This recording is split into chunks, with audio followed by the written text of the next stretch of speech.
C-SPAN 2. The segment includes news regarding preparations for Sunday's elections in Russia. Now, 2 Senate subcommittees hold a hearing on video game violence and its impact on kids. Senators Joseph Lieberman and Herbert Kohl chair the proceedings. The 2 are co-sponsors of a bill that would require video game manufacturers to label their products to reveal their violence and sexual content. We'll hear more about the legislation shortly and hear from representatives of Nintendo and Sega. And we'd like to tell you ahead of time that the committee will be viewing some video games from which have been judged to have violent content. We'll hear first from Senator Kohl.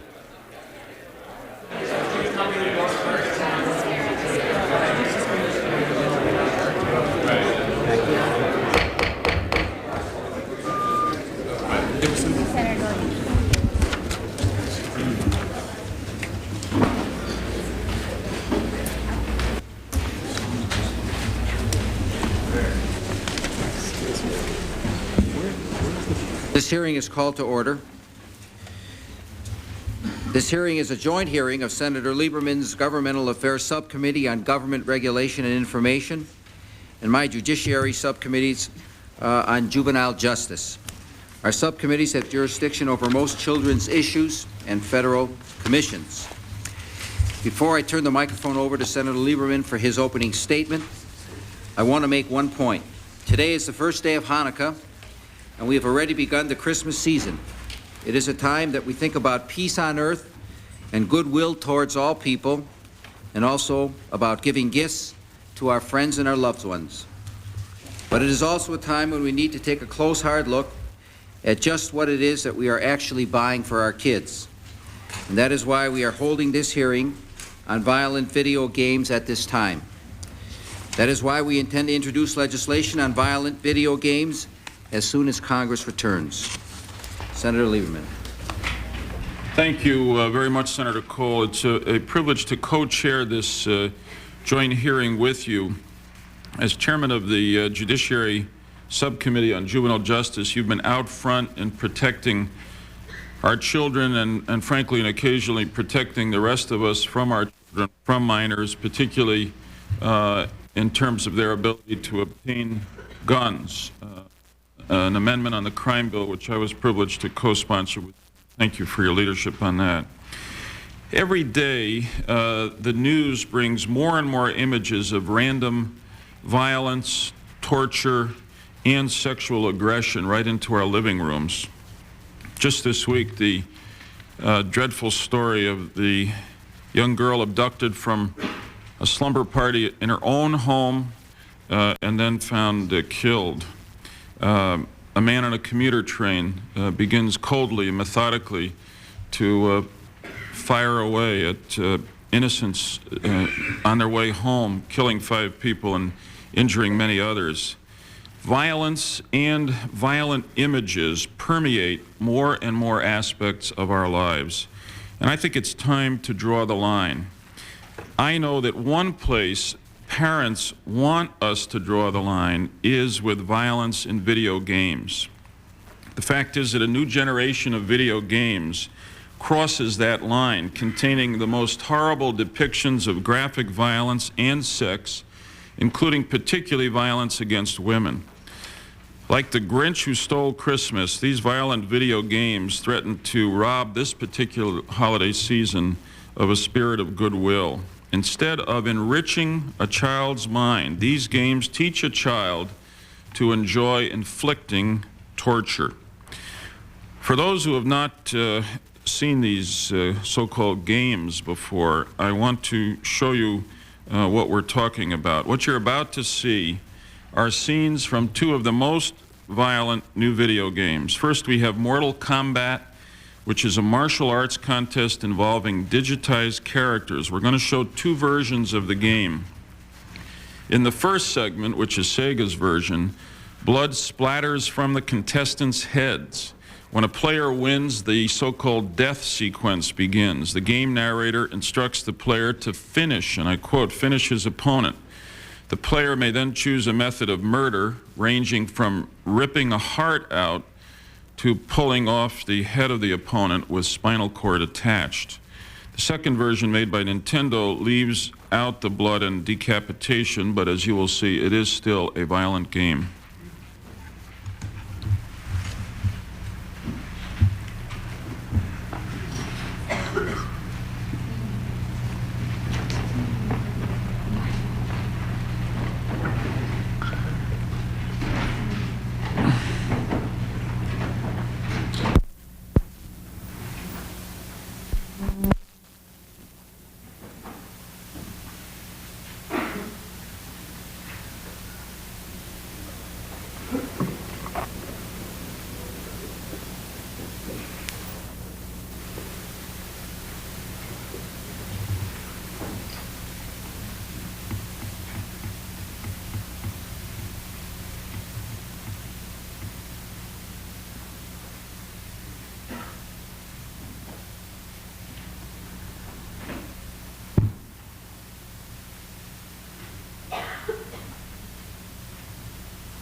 Should we come back to it later, Kathy?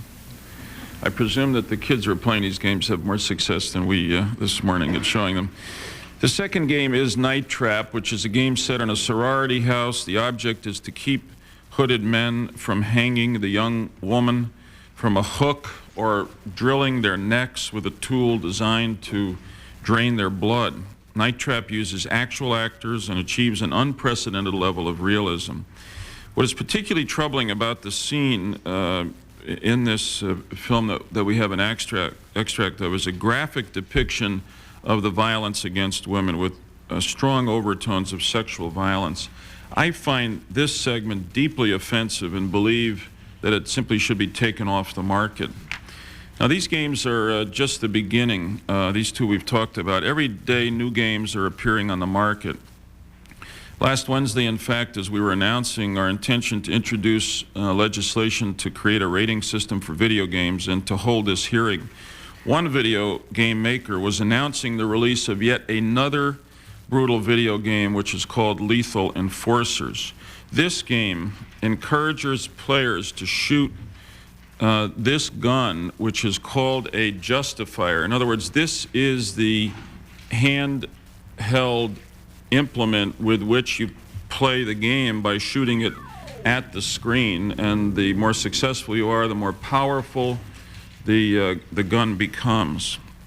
CD technology is also making sexually explicit video games available, and there's no way really of effectively keeping these games out of the hands of kids. Next on the horizon are interactive video games, which are going to come right through our TV screens over cable channels. Now, today, just a short while ago, I gather that some members of the video game industry announced their intention to create a voluntary rating or a warning label system. Are we ready? You want to go with it? Okay. I am pleased that the video game business, by this action, has shown that it recognizes that there's a problem here. A credible rating system will help parents determine which games are appropriate for children of different ages, and that is exactly what our proposed legislation contemplates. But I must say here that creating a rating system is, in my opinion, the very least the video game industry can do, not the best they can do. It would be far better for America's parents and children if the industry simply kept the worst violence and sex out of their games. Now, I have three major concerns as the industry develops a rating system. First, there are questions about the system itself. Who will do the rating? Will all manufacturers participate? How many age-specific ratings will there be? Will the industry spend money to inform parents about the meanings of the ratings? Second, a rating system must not be perverted into a cynical marketing ploy to attract children to more violent games. A rating system without some industry self-regulation may put us just where we don't want to be. We must not allow the industry to trumpet a violent rating as a selling point. Third, the industry must work to enforce whatever rating system it creates. It should consider licensing agreements and contracts which specify that ratings will be clearly visible in any advertising and understandable by parents and consumers. Distributors, including video rental stores or toy stores, should face some kind of incentives or, in fact, penalties from manufacturers if they sell or rent to children below the minimum ages in the ratings. Because of these concerns, Senator Kohl and I are certainly going to proceed with our legislative proposal. Since we believe that our announcing the intention to introduce this bill has helped us get this far, going forward with the legislation is the best insurance that we get as far as we can in resolving this problem. Now, let me stress that a rating system will only be as strong as the weakest link in the distribution system, from manufacturer to advertiser to retailer. And the industry, I think, must make sure that all those links are strong. I want to note here for the record that we contacted several of the biggest toy stores, Toys R Us and KB among others, I believe Walmart also, to invite them to join us today, but they failed to respond, and I'm disappointed by that decision. They too have a responsibility to cooperate in creating a credible system to keep adult games out of the hands of children. Without their cooperation, no rating or warning label system can work. Even if all of these concerns with a rating system are addressed, the video game industry, in my opinion, will not have done as much as it should do to avoid creating more violence in our already too violent society. The rating system must not be a fig leaf for the industry to hide behind. They must also accept their responsibility to control themselves and simply stop producing the worst of this junk. Now, the industry is blessed with some of the most exciting technology existing today. Millions are being spent to gain the interest of our children in that technology. But when they gain that interest, I think the industry also accepts a responsibility. As Bob Keeshan, who was Captain Kangaroo, said last week, the industry has a responsibility to nurture healthy children and a healthy society, or at least, I would add, not to undermine the attempts by parents to nurture healthy children. The video game industry has not lived up to its responsibility to America's parents and children. I hope they will do so in the coming months, at the least by developing a credible and enforceable rating system, and at best by taking the worst games or the worst parts of those games off the market. Bob Keeshan made another excellent point last week when he said that children don't need violence to be entertained. His show proved that for over 30 years. As a father of a 5-year-old, I couldn't agree more, but I'm not naive. I know that all the public outcry and congressional interest may not stop the flood of violent video games. For this reason, we need to make sure that parents have the information they need to establish a healthy environment for their kids, and that parents use their power as consumers to convince the video industry to regulate itself. If the violence and sex doesn't come out of the games, parents should be able to keep the games out of their homes. Thank you, Senator Kohl. Thank you very much, Senator Lieberman. I'd like to begin by commending you for your leadership in this area. As you know, Senator Lieberman, I have some familiarity with your subcommittee. So when I say that you're doing a great job, I do so from personal experience. I'd like to briefly outline the major issues as I see them. First, with today's announcement that most of the video game industry is committed to a rating system, I believe that we've already changed the terms of the debate. Simply put, we are no longer asking whether violent video games may cause harm to our children, especially to our young children. Clearly they can, or the industry would not be willing to rate its own games so that young kids cannot obtain them. The question now is just what restrictions we need to put in place and who should do it. Not surprisingly, the video game industry believes that self-regulation is best. And in the best of all possible worlds, I would agree. Government intervention should be a last rather than a first resort. In a sense, then, this hearing represents a window of opportunity for the video game industry. Under one scenario, the industry can throw us the smallest possible bone and gamble that it can take the wind out of our legislative sails. In my estimation, that would not only be a bad risk, but also an irresponsible position.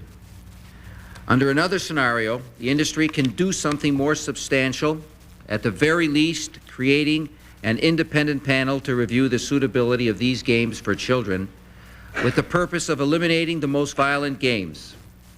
It is up to the industry then whether they can be heroes or Grinches.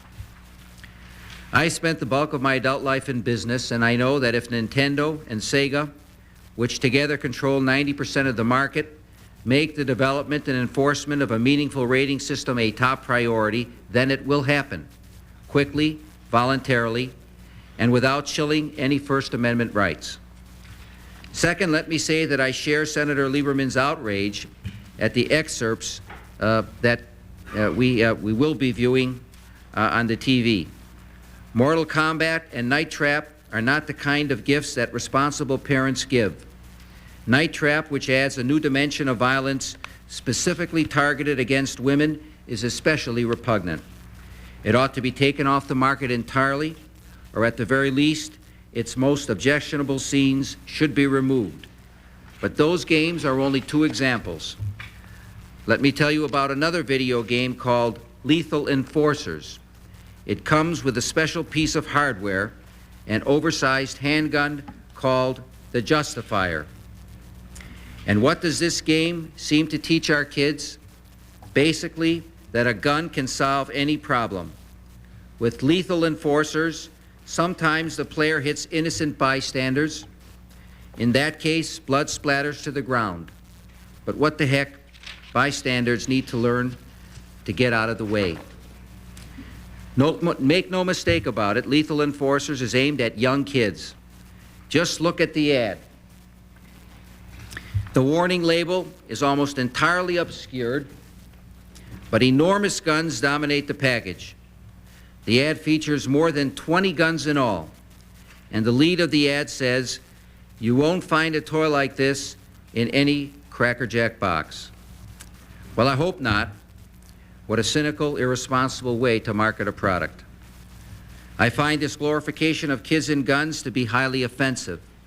It comes on the heels of our long battle to enact the Brady Bill, and less than a month after Senator Lieberman and I passed a bill to take handguns away from minors. At the very least, this game sends a tremendously reckless message and turns any effort to discourage youth violence completely on its head. Third, we all know that there are many causes of the violence that plagues our cities and increasingly our suburbs and our small towns. Broken families, poor education, easy access to firearms, drugs, the list goes on. And certainly violent video games and TV violence have become a significant part. But we cannot become paralyzed by the multiplicity of causes or the magnitude of the challenge. We need to make every effort to reduce this culture of carnage, and we need to make that effort now, because with interactive technology and virtual reality, these games are going to become even more sophisticated and persuasive. Experts can debate whether entertainment violence causes brutality in society or merely reflects it, but there should be no dispute that the pervasive images of murder, mutilation, and mayhem encourages our kids to view violent activity as a normal part of life, and that interactive video violence desensitizes children to the real thing.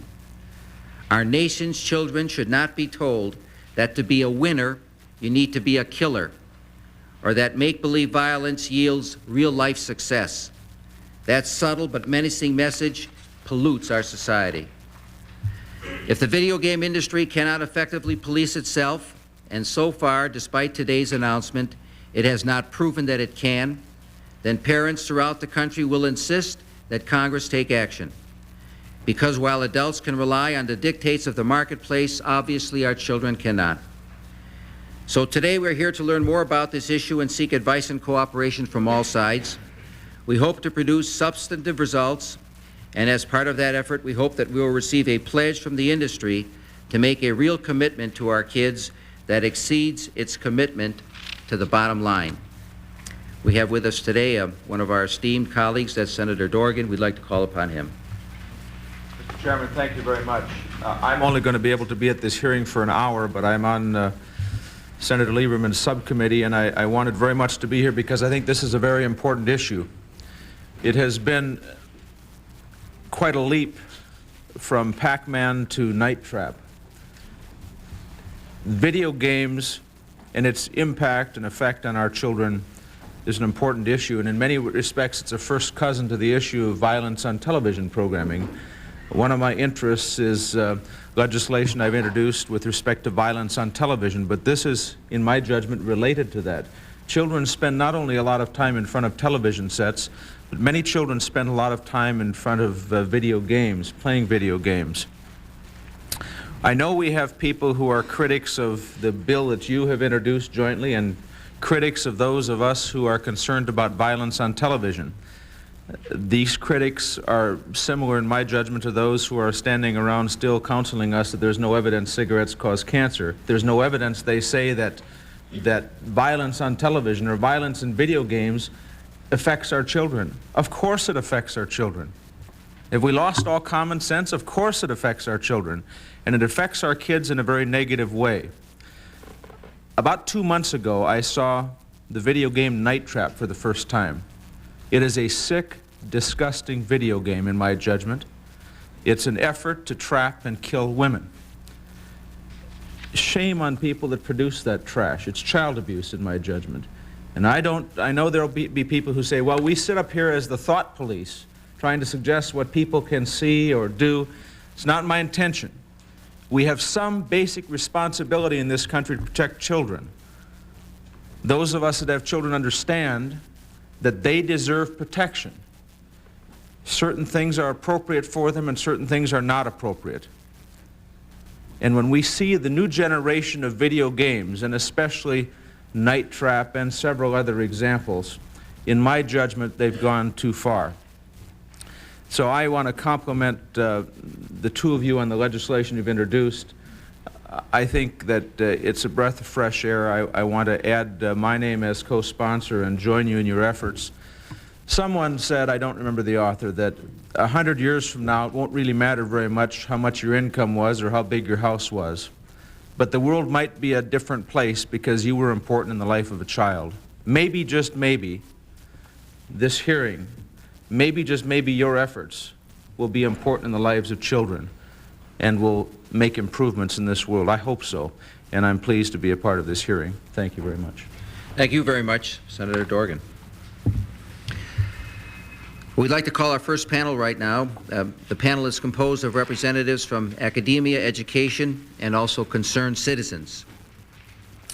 If you'd like to come up, we'll announce you. Dr. Parker Page is the president of the Children's Television Resource and Education Center.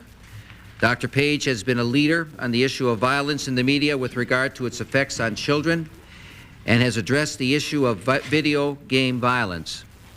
Dr. Eugene Provanzo is a professor of education at the University of Miami and author of the book Video Kids, Making Sense of Nintendo. Dr. Robert Chase from Danbury, Connecticut is Vice President of the National Education Association and speaks on behalf of millions of educators throughout our country. And last but certainly not least, Ms. Marilyn Droz is the Vice President of the National Coalition on Television Violence. She is here in that capacity and as the mother of a teenager. Before we introduce our panelists any further, we'd like to watch the video. Senator Lieberman. Thank you, Senator Kohl. Well, the tapes are ready, which I described before. They begin with the two sequences from Mortal Kombat. The first is the Sega version. Second, regrettably, is a very brief, but nonetheless illustrative sequence from the Nintendo version. Go ahead.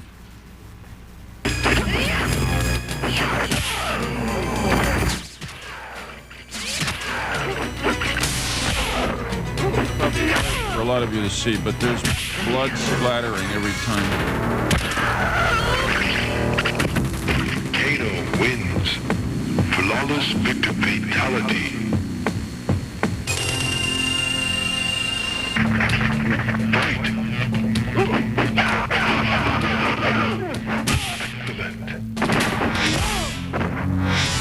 Excellent. Finish him.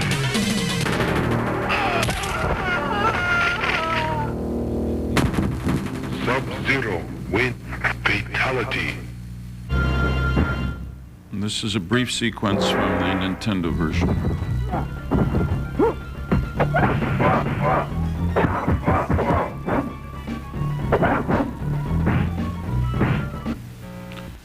Now, the difference there, as you can see, is that that version does not have the finishing sequences, the death sequences, and in fact, instead of red blood spurting out, there's some other liquid, but it doesn't look like blood. Now we'll go to the night trap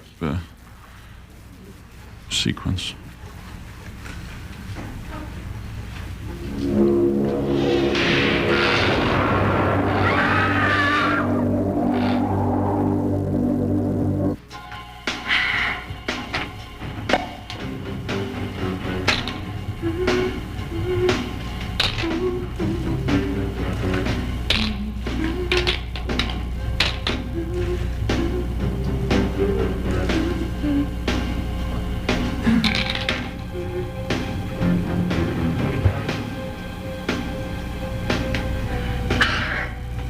Megan, this isn't gonna work. You're not scaring me. Wait. What are you doing now? Megan, no!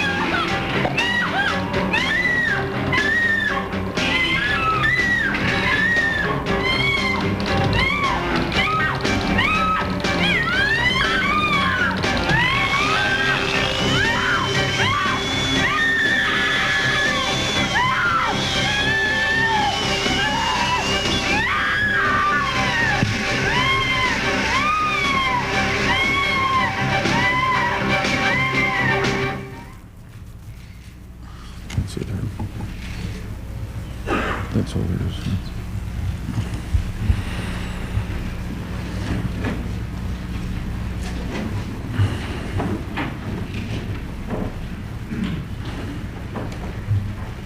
All right, let's continue. We'd like to thank you all for being here today. In order that we can move the hearing on with reasonable quickness, we'd like to ask you to hold yourself to a 5-minute opening statement and to be pretty careful about maintaining that schedule. We'll include your full statement in the record. And when you've finished your opening statements, then myself and Senator Lieberman, Senator Dorgan would like to ask you a few questions. Dr. Page, we'd like to start with you first. Thank you, Mr. Chairman. Since the inception in 1984, the Children's Television Resource and Education Center has been dedicated to creating research-based products and services that promote children's social development and academic success. During this period, TV violence has been one of our chief concerns. That concern has been supported by 2 comprehensive government reports and more than 3,000 studies on the effects of television. While TV violence remains a significant problem, parents and educators tell us that they are increasingly worried about the effects of violent video games on children. But do their worries merit national attention? After all, in a country which is grappling with an epidemic of real-life violence, should we bother ourselves with kids' leisure time activities like video game playing? We think the answer is yes.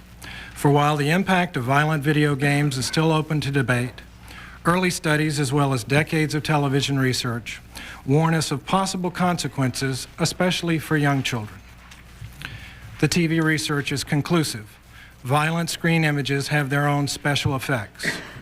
Children who watch a steady diet of violent programming increase their chances of becoming more aggressive towards other children, less cooperative and altruistic, more tolerant of real-life violence, and more afraid of the world outside their homes. The case against video game violence is not nearly so clear-cut, for one simple reason: there hasn't been enough research. In the last 10 years, only a handful of published reports have explored the effects of video games. Moreover, the few experimental studies that have been conducted relied on crude, cartoon-like video games produced in the early 80s, archaic by today's standards of technological wizardry. Even so, several of the initial video game studies suggest that there is a link, much like television's, between the violent video games and children's aggression. For example, research studies have found that, one, at least in the short term, children who play violent video games are significantly more aggressive afterwards than those children who play less violent video games. 2, violent TV programs and video games have similar effects in raising children's subsequent levels of aggression. And 3, violent video games can suppress children's inclination towards engaging in pro-social behaviors. All this research is limited and it's dated. The overall trends, however, must give us cause for concern as we approach virtual reality in video game technology. Mortal Kombat is simply the first in a new generation of video games that allows software designers to combine high levels of violence with fully digitalized human beings. While these lifelike characters may make the video game more thrilling, the previous TV research sends us a warning. The more realistic the images of violence, the more likely they are to influence young children's attitudes and behaviors. Unfortunately, there is no timeout for millions of American children who are daily immersed in video game violence and bombarded by video game advertising. Clearly, all of us, government, the industry, parents, need to create our own action on this side of the video screen. The actions we recommend are as follows. We recommend that the federal government fund independent research projects and disseminate their findings in order to shed additional light on the effects of video games and other emerging interactive media. We recommend that the video game industry, 1, provide parents with more accurate and detailed product information than is presently available, and, I'm happy to hear today, establish an industry-wide rating system that's independent of producer pressures. 2, make an industry-wide commitment to advertising strategies and marketing tie-ins that reinforce such a rating system rather than undercut it. 3, pursue a voluntary industry-wide agreement to put a cap on the violence. With the emergence of enhanced human-like graphics, video games that allow young players to participate in heinous acts of cruelty, misogyny, and inhumanity should not be portrayed regardless of profits. Having made these recommendations, it's important to underscore the fact that parents, not government or industry, must still shoulder the major responsibility for guiding their children's entertainment activities. We recommend strongly that parents, 1, become actively involved in helping their children make video game choices that reflect each family's own values. 2, take seriously the video game rating labels, warnings, or content descriptions that are available. And 3, make video game playing truly interactive by setting up time limits, substituting less violent games, and by making game playing a social rather than isolating activity. In conclusion, Mr. Chairman, I believe that this national attention on video game violence affords us a rare opportunity. Unlike the enormous time lag between the TV violence research findings and public awareness, we now have a chance to help lower the impact of video game violence on children's lives sooner rather than later. I hope that all of us, government, parents, researchers, and the video game industry will seize the moment. Thank you very much for the opportunity to testify today. Thank you very much, Dr. Page. Dr. Provanza. Most adults pay relatively little attention to video games since they're largely the domain of childhood. Although I've been studying toys, games, and the culture of childhood for nearly 20 years, it wasn't until a neighbor came up to me about 3 years ago and asked me what I thought of video games that I began to consider the implications of the games. What I discovered I eventually described in my book, Video Kids Making Sense of Nintendo. And what I found shocked me. Video games are overwhelmingly violent, sexist, and racist. Some of my more recent research, which I'd like to share with you today, suggests that video games are evolving into a new type of interactive medium. Participatory or interactive television is what I'm calling it. Possibly something very close to what Aldous Huxley described in Brave New World as the Feelies. This new CD-ROM-based video game technology represents a major evolutionary step beyond the simple classics, simple graphics of the classic Space Invader arcade games so popular 15 or 20 years ago, or even the tiny animated cartoon figures that we see in the Nintendo system. When you combine this technology, the CD-ROM based technology, which allows you to have these digitized films in the computer, When you combine those with virtual reality technologies like Sega's Activator, which literally allows you to have your movements sensed, punching, hitting, kicking, all translated into the computer, we have something which is a remarkably different and new type of thing. What I want to do in the next few minutes is just make it very clear that we are dealing with something different, a new type of television. I have references in my statement to the extensive studies that have been done on video and television violence, and you can refer to those. As a researcher, I'm absolutely convinced by what's coming out that the long-term effects of television on increasing aggressiveness in children and its carryover into adult life is very, very clearly there. I can cite studies by Joy et al., Hussman, where television's been introduced for the first time into communities that no longer had television. For example, in Canada, where this was done, a small isolated community that didn't get a television signal in. What they found, and I won't go into the technical parts of it, but essentially aggressiveness in children increased by 160% after they were exposed to television. Similar types of studies by Hussman. And I'll just summarize, I'll give you the summary statement from some research done by Brandon Centerwall of the University of Washington. He's in the Department of Epidemiology and Psychiatry.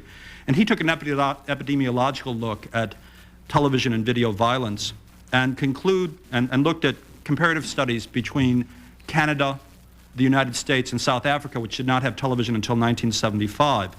Centerwall concludes from his research that in the United States and Canada, the introduction of television in the 1950s caused a subsequent doubling of the homicide rate, i.e. long-term childhood exposure to television is a causal factor behind approximately 1/2 of the homicides committed in the United States, or approximately 10,000 homicides annually. He goes on to conclude that while other factors such as poverty, crime, alcohol, drug abuse, and stress certainly contribute to violence, the epidemiological evidence suggests that, quote, if hypothetically television technology had never been developed, there would be 10,000 fewer homicides each year in the United States, 70,000 fewer rapes, and 700,000 fewer injury assaults. Now, what I'm positing here is that there is a relationship between television violence and the studies there that should be understood in terms of the new emerging interactive television that these video games represent. Don't think of these strictly as video games anymore. Think of this as a new type of television that is going to emerge into the 90s. The likely relationship between violence and television is very important in this context of interactive video games for children. For you see, the real significance of video game technology for contemporary childhood is that it represents the first stages in the creation of a new type of television, an interactive medium as different from traditional television as television is from radio. I believe that the remaining years of this decade will see the emergence and definition of this new media form in the same way that the late 1940s and early 1950s saw television emerge as a powerful social and cultural force. Now, if the video game industry is going to provide the foundation for the development of interactive television, then concerned citizens, parents, educators, legislators have cause for considerable concern and alarm. During the past decade, the video game industry has developed games whose social content has been overwhelmingly violent, sexist, and racist, issues that I've addressed extensively in my research. For example, in Video Kids, I explored the 47 most popular video games in America. What I found out was that violence was the main theme. Of the 47 most popular video games, this is based on Nintendo Power polls, industry polls, 40 had violence as their main theme. Of these 47 games, 13 included scenarios in which women were kidnapped and had to be rescued, i.e. the idea of women as victims.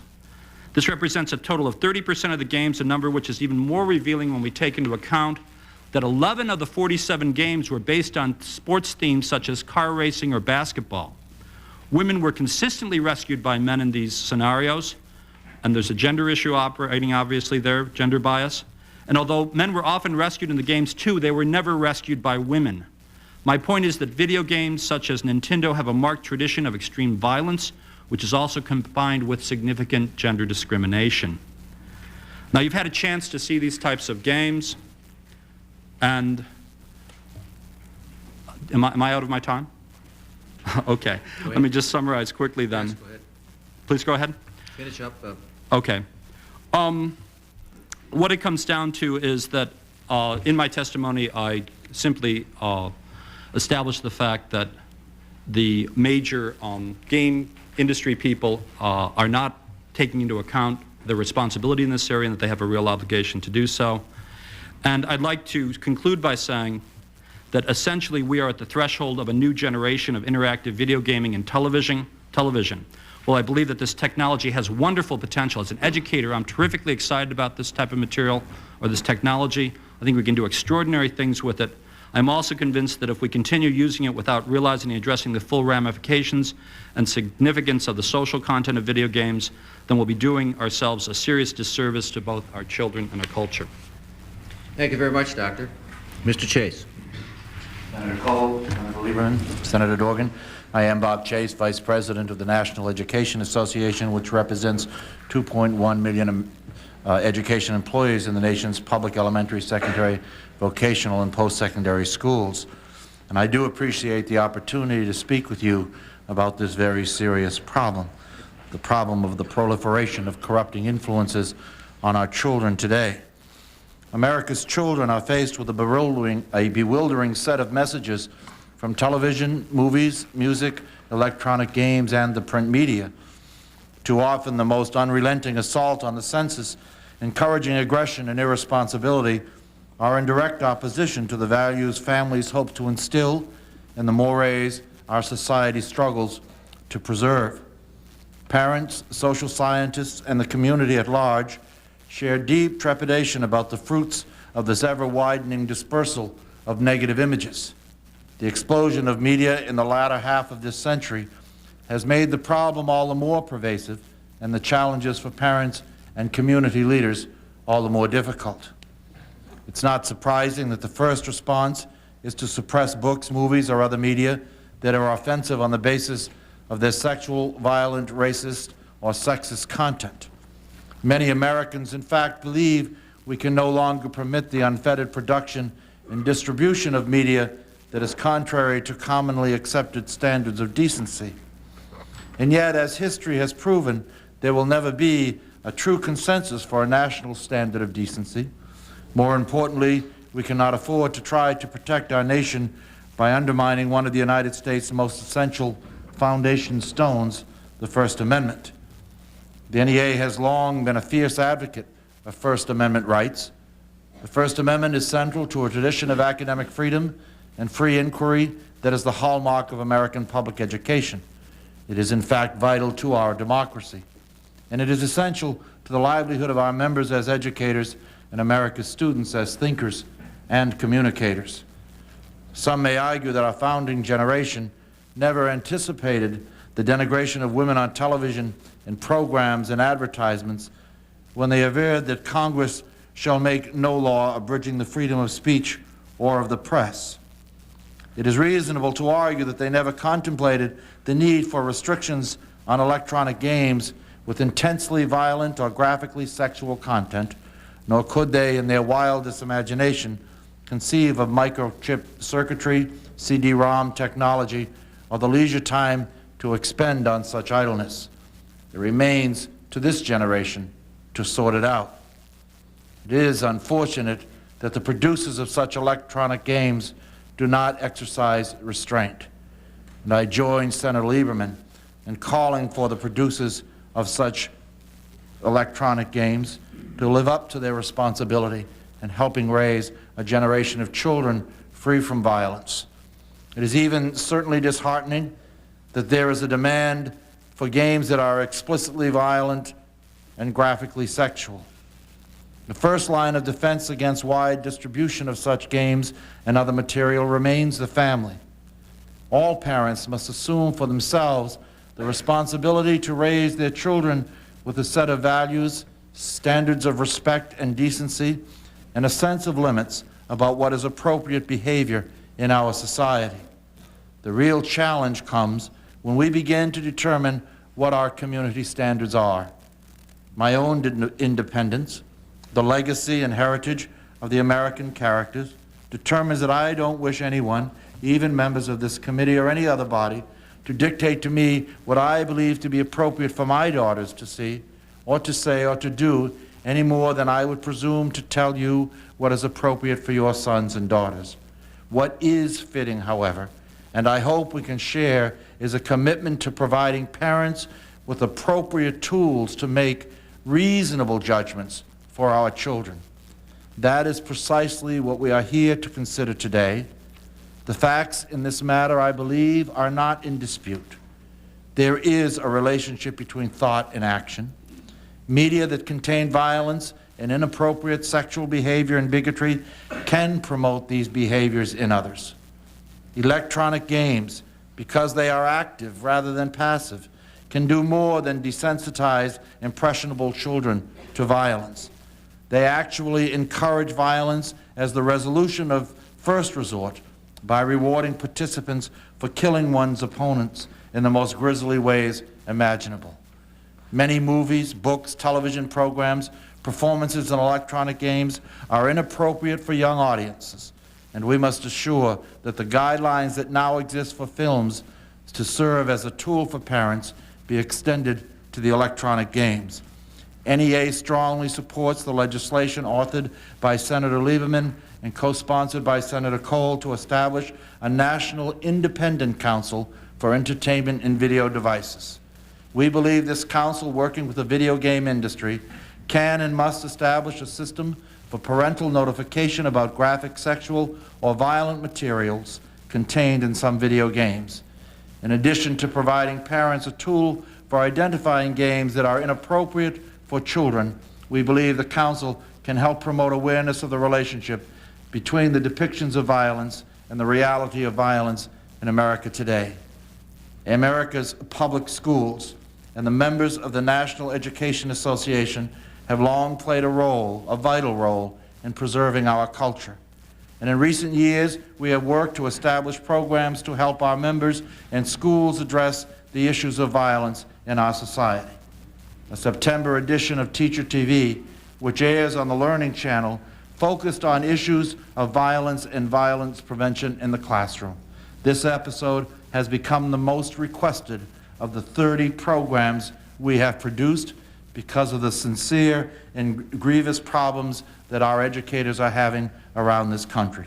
We ask all Americans to join us in supporting those lessons learned in schools, to help teachers teach our young people about positive ways of dealing with conflict, and to take steps to learn and wisely choose among entertainment options for their own children. Thank you for the opportunity to share some thoughts with you today. Thank you, Ms. Chase. Ms. Droz. Thank you for the honor of being able to address you gentlemen today. I'm Marilyn Droz. I'm from Farmington Hills, Michigan. I've been a parent for 16 years, a wife for 20, a teacher in Royal Oak, Michigan for 23, and a woman since the day I was born. And let me tell you, on all my labels and all the hats I wear, I find that so extremely offensive, and the only word you can say to the manufacturers and the shareholders of the company is shame on you. And I think that they really should stop and think about what they're doing. I mean, how would you like to have a teenage daughter go out on a date with someone who's just watched or played 3 hours of that game? The word toy comes from the Scandinavian word little tools. And it's very appropriate because every play is the work of children. And play and their toys, it was what prepares children for the future. The toys that we have now, the technology that we are getting through the video games is phenomenal. And certainly can have the power to prepare our children for a future that we are not even able to understand ourselves, and a future that's well worth looking forward to, if we can get the industry to change some of the values and some of the levels of violence that are in the games. Children, when computers first came out, computers and video games were played equally among boys and girls in the classroom. There was equal time. Now there's a turn around where it seems more boys, of course, are comfortable with the technology. Video games are geared for boys. We are losing 50% of our children are losing the value of learning from the interaction techniques and technology. We are now losing another generation of women if we don't start addressing that the video games must address the needs of all children, and the need, of course, being a safe toy. The girls do want, we're doing some research at NCTV, which is indicating the girls are very offended by the lack of games for them to play with. They feel inferior. The boys and girls are very easy to determine which are girl games, boy games. Girl games are the ones with the fluffy little bunnies. And they're the games the boys choose not to play with. Playing video games has become a macho boy thing. Girls are being trained in dressing Barbie dolls, and boys are being trained in technology. This has to change. As a mother, as a parent, as a woman, and as an American citizen, I'm stating this needs to be changed. The video industry has done the same thing that the movie industry has done. They have confused children's desire for action with violence. My 23 years of working with children directly have proven to me that children want action, they want excitement. They do not need to see the insides of people splattered against the wall to understand that, they need action, but they do not need to find murder as a form of entertainment. Teachers by day, parents by nights, we all work so hard to raise our children to learn proper problem solving and to raise them to be good American citizens. And all our actions are undermined by the moment they go to the video game and they learn that the only way to solve a problem, the quickest, most efficient way to solve a problem is kill them off. And this has to stop. There are very few women characters of any control or power. The self-image that we are giving our girls through the video games is showing them that they are, once again, sex objects and victims. They have their choice. The very few women who are of any kind of power are built with iron body parts, or they have the kiss of death. Once again, they can blow the kiss of death. Once again, we got sex and violence mixed in the message. This has to stop. Cigarettes, cars, almost everything we purchase nowadays has regulations. Certainly, if we have regulations saying that toys have to be physically safe for children, no one can swallow anyone under the only law protecting our children now is that no moving parts in this video game can be swallowed by someone under the age of 3. Well, I'm finding this violence very difficult to swallow. I see my light, and I want to thank you, gentlemen, so much for bringing this issue to the public. You need to be applauded. Thank you. Thank you very much, Mr. Rose. I'd like to ask each of you, if you had the opportunity to talk to the manufacturers who will be sitting here after you leave the witness table, what would you say to them? I'll start with you, Dr. Page. Well, I have, I guess, two issues. The first is that I really would like to see the marketing techniques now that this proposed rating system is going into effect.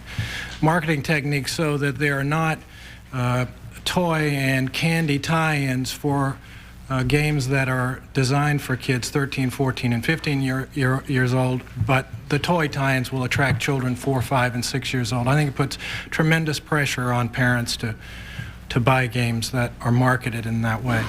Secondly, I think what I would like to see, and I echo what Ms. Rose said, I think what kids are attracted to, especially younger children, is action. And I would hope that the industry, with all of the great minds that they have and the creative minds that they have, would put more time and effort into finding creative games that supply action and movement and the glitz that kids love, and at least drop back a little bit, and probably more than a little bit, on the violence that seems to be the mainstay of most of the games at this point. Dr. Provenzo? I think there are a couple of things. One is that a lot of people in the industry say that these things simply reflect what's in the culture. I think that by manufacturing games like Night Trap, what in point of fact these manufacturers are doing are endorsing that violence. And I think that's really objectionable. I think that there is an obligation, as Mr. Page has said, to develop good games. And I think to stop confusing violence with entertainment, and to really put the time and effort into developing quality games, which is much harder to do. One of the things about the games is they have remarkably similar scenarios. The game industry is in point of fact not developing new games. What they're doing is they're cloning them from one another. There needs to be a major effort to to develop quality games, and there are a whole series of scenarios we know from game and toy history in order to do that. Another thing is that parents need to be provided with guidelines, help in choosing games. Those need to be available in toy stores, in video rental places. In addition, the industry needs to reveal what the games actually are on the covers. They are very, very clever at not giving you a full notion of what the game is about in terms of how they're advertised on the covers and when you walk into the store. It's very different when you see them in the advertising. The kids know what they're about, but the parents really don't know what they're about. So those would be my major suggestions. All right. Mr. Chase. I What would you say to him if you had a chance? I think it would be a very simple message, and that's responsibility. I understand only too well the importance of the profit motive in business and applaud that and appreciate that. However, I think that there are some things that override that. And the continued opportunity for young people to engage in violent activity, and that's what this interactive games do give young people the opportunity to do, in fact, is an irresponsible act. And it is very harmful in a situation where our society is trying very, very hard to overcome the increasing amount of violence in this country. Just as a teacher and a teacher leader, I have the responsibility to educate young people in the best way possible. I think business leaders who produce games and toys or whatever for children have the responsibility to ensure that those games and toys enhance our society rather than tear it asunder. Very good. Ms. Rose? I would ask them to work together with a panel of people in the outside of the industry like you gentlemen have suggested. I feel to allow themselves to police themselves when they've already demonstrated they are out of control is like leaving a classroom in charge with the troublemaker. You know, that's not responsible. I feel that they need to have more input from people in the field, like some of the gentlemen I'm serving on the panel with. I would like them to set up a rating system that is more accurate rather than the pass-fail system, really, that they have now. Either it's violent, they just seem to have like basically two categories of games, and it's a pass-fail. I would like to see a rating system that allows parents to truly judge the program. It is easier for a mom to understand the ingredients in a Hostess cupcake than it is to understand what's inside that video game box. And I'd like to reverse, get some truth in labeling and some more games. And I'd like them to work closely with the educational community. They've been excellent at teaching children that violence is a problem-solving technique. Now I'd like them to teach children creativity, logic, and other forms of problem-solving. They can do it better than anybody. A common context. This is an industry that, as I understand, in 1992 made $5.1 billion. I'd like to look at them and say, you are profiting off of the American child to an enormous degree. What are you giving back to the American child? What are you contributing to the American child? How are you making life for children and this culture better? And I don't have much evidence of that. Not much evidence of that at all. Where are good games? Where are programs for children based out of your profits? I think they have a moral obligation there. Maybe they don't perceive that. They're making a huge amount of money. This is very profitable, extraordinarily profitable. Where is that money going? All right. Senator Lieberman. Thank you, Senator Kohl, and thanks to all the members of the panel. Just hearing what you've said now, we're also repelled. We're disgusted by this material. And yet it is a measure of our values in this society that we resist the impulse to do what I think, let me say for myself, I'd like to do. I'd like to be able to pass a law saying you can't produce this stuff anymore. We don't do that because we value our freedoms. But with those rights that the producers of video games in this case have also come responsibilities. And that's been the partner to rights in our society. And I think what we're all saying is that we don't feel that this particular industry has carried out those responsibilities in the way that they should, and now's the time to change.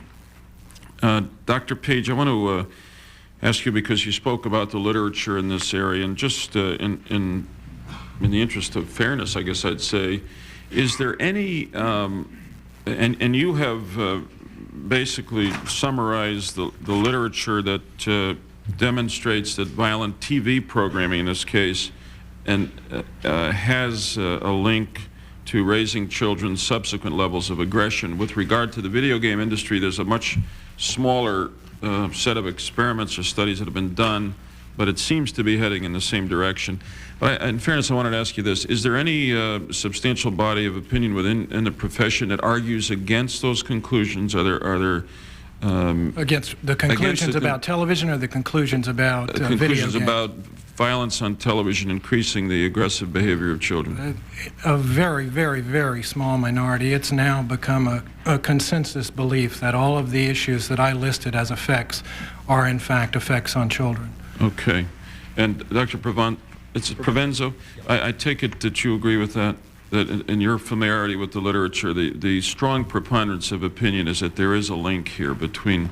Yes, very definitely. And I think another thing to point out here is that the video game literature, which I've reviewed very carefully from the psychological point of view, psychological studies, are all from the early 80s, as you pointed out. And they're based on arcade games, Space Invaders. Right. And those are shoot 'em up with, and they're highly depersonalized. Right. There are 3 or 4 generations of video games. There's Pong, there's things like Space Invaders, there's Nintendo with cartoon figures.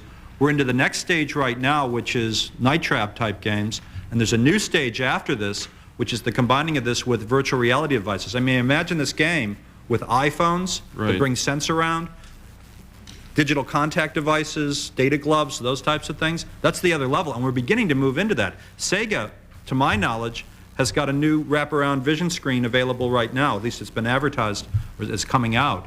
Maybe they could provide some more information about that. But that's where kids literally physically participate in the violence. You see, the studies that need to be done, we need to redo all the classic television studies where we observed, how kids responded to the violence they saw on television. We need to redo all of those things in the context of watching a game like Night Trap.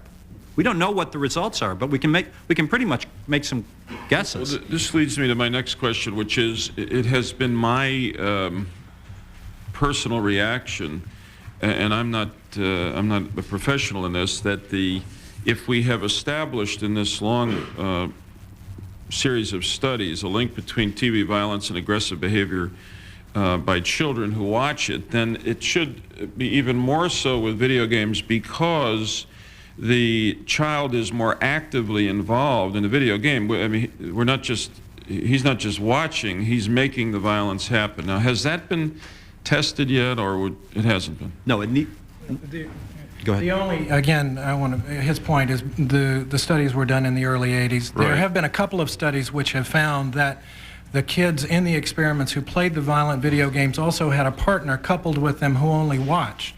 And what they found was that the effect on both the player and the watcher were very similar, and both of those children were significantly more aggressive after the game playing time. Again, that's only 1 or 2 studies. There really needs to be a body of upwards of 100 or more studies looking at this issue from all angles before it'll be as definitive as the research on television. However, given the similarities of the game playing and the television watching, I would be amazed if we don't find either similar effects and or effects that are stronger. I'm struck by the point that Ms. Droz makes about the particular impact on the gender difference here. Mm-hmm. And it's been my experience with my kids and other kids that it is true that I'm curious as to whether any of you know whether this is true, that boys tend to play these games much more than girls. Young boys tend to play much more than girls. Therefore, when I see the obvious sexual aggression against the woman in Night Trap, which kids do have access to, I worry that we're not only perpetuating the gender stereotypes we talked about in terms of skills, but we're running the risk of increasing the probability that these boys who are playing these games are going to be more sexually aggressive and abusive as a result of the experiences they've had with the games. Now, again, that's a personal, non-sort of professional reaction. Is there anything in the literature, in your experience, your studies, to suggest that that's true? There has been studies that have shown that the more violence a child or a male adult watches, the more likely that they will be insensitive to victims of sexual crimes.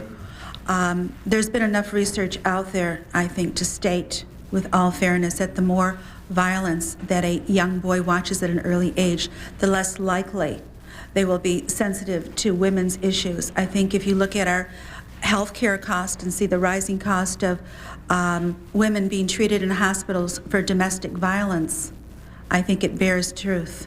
And there's enough proof on that right now. It has not been done. This is the first generation we have right now where we have a large mass of young boys being exposed to sexual violence, where not only can they just observe it, but as Dr. Provenzo pointed out, they are causing and controlling the movement. So they are getting all the effects of doing the movement except for the actual tactile of skin on skin. Right. Dr. Provenzo? There's a parallel issue, and I would say it's relevant here in terms of violence against women, which is there's a new field emerging called cybersex and dildonics. That's not a joke. And what it amounts to is pornography being placed on CD-ROM technology. And essentially what it comes down to is you can dial up what you want in terms of a blonde or red-headed brunette, male or female, dress the person up, get them to do various things you want them to do. Now my concern with that is either, I'm not sure if it's possible to have more benign forms of that, but if that stuff gets into the hand, imagine that getting into the hands of a 13 or 14-year-old who's had no sexual experience or encounters, and they work on those models in the video game context or in the computer context for 3 or 4 years, and then they finally meet, a real woman on a date. I would not want to date that kid, frankly. Right. I mean, that's very scary. And I think some of this stuff, in terms of the type of thing you're seeing here, I mean, look at the portrayal of the woman there in the image from Night Trap. I mean, there are obviously sexual overtones operating there to a large degree.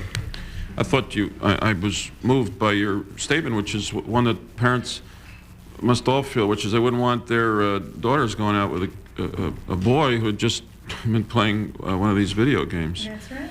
Part of this whole, part of the outrage here and the anger and the frustration, of course, is just what you testified to, which is that parents increasingly feel that they're losing the battle for their children to other forces in our society.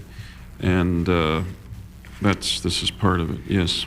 2 points. One is, I just want to make it clear, and I know it just hasn't come up in this hearing today, and that is that there are a number of major and primary causes for human aggression and for violence in kids.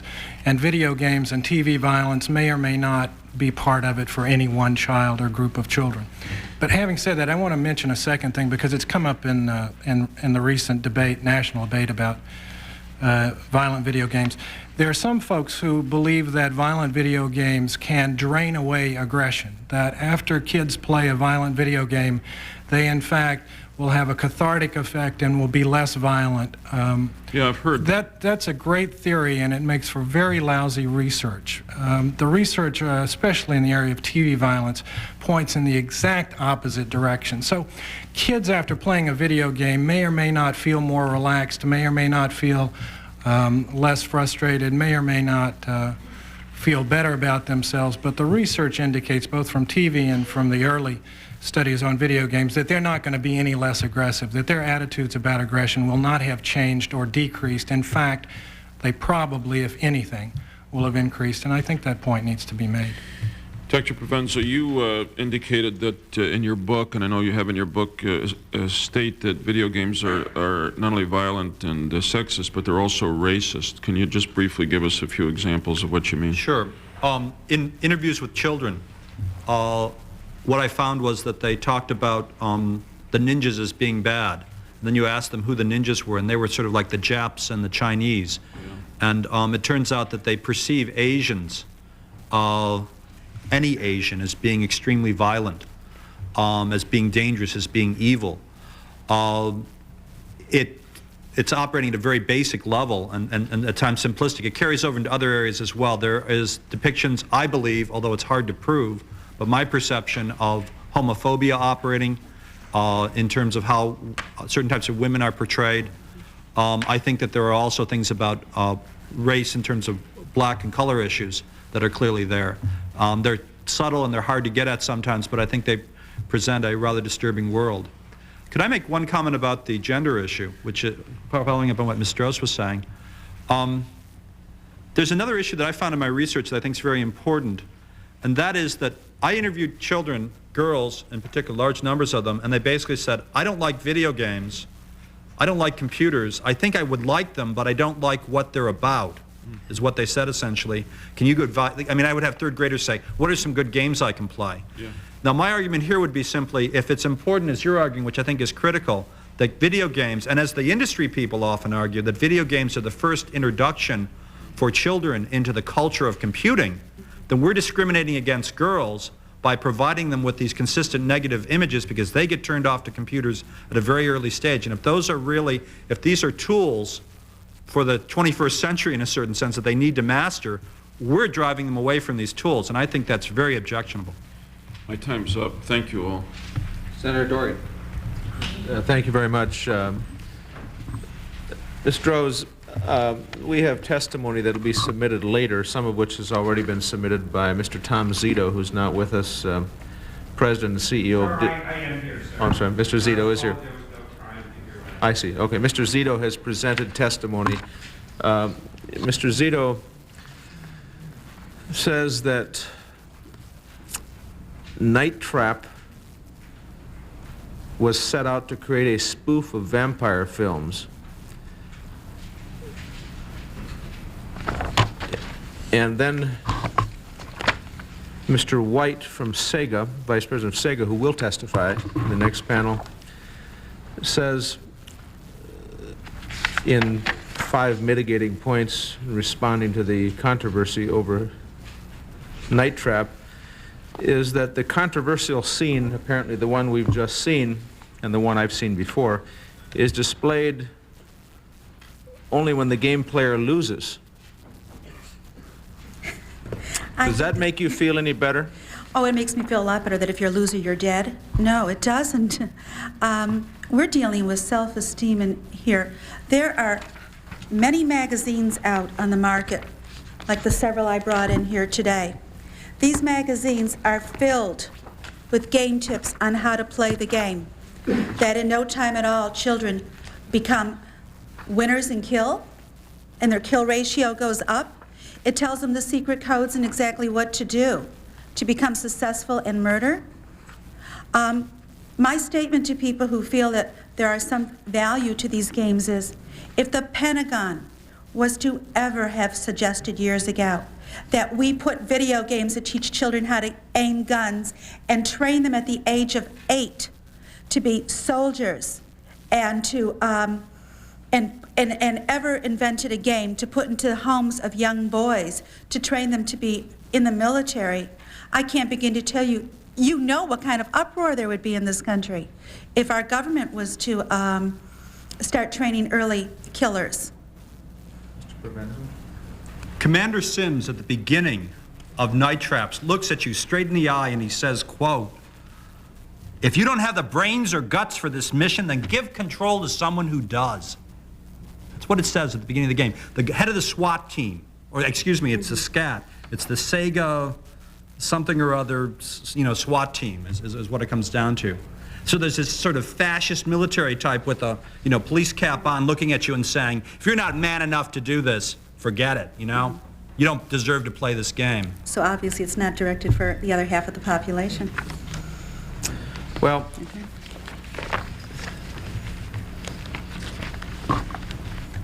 This, Mr. Zito, in his testimony also says, the only thing worse than a violent video game is the even more frightening suggestion of censorship. I understand his concern about censorship, and I guess since in the 13 years that I've served here in the United States Congress, that you will not find a congressional record that I've left that represents a belief in censorship. I think censoring what people can say or see or do or think is a trail that's a long, tortured, dangerous trail.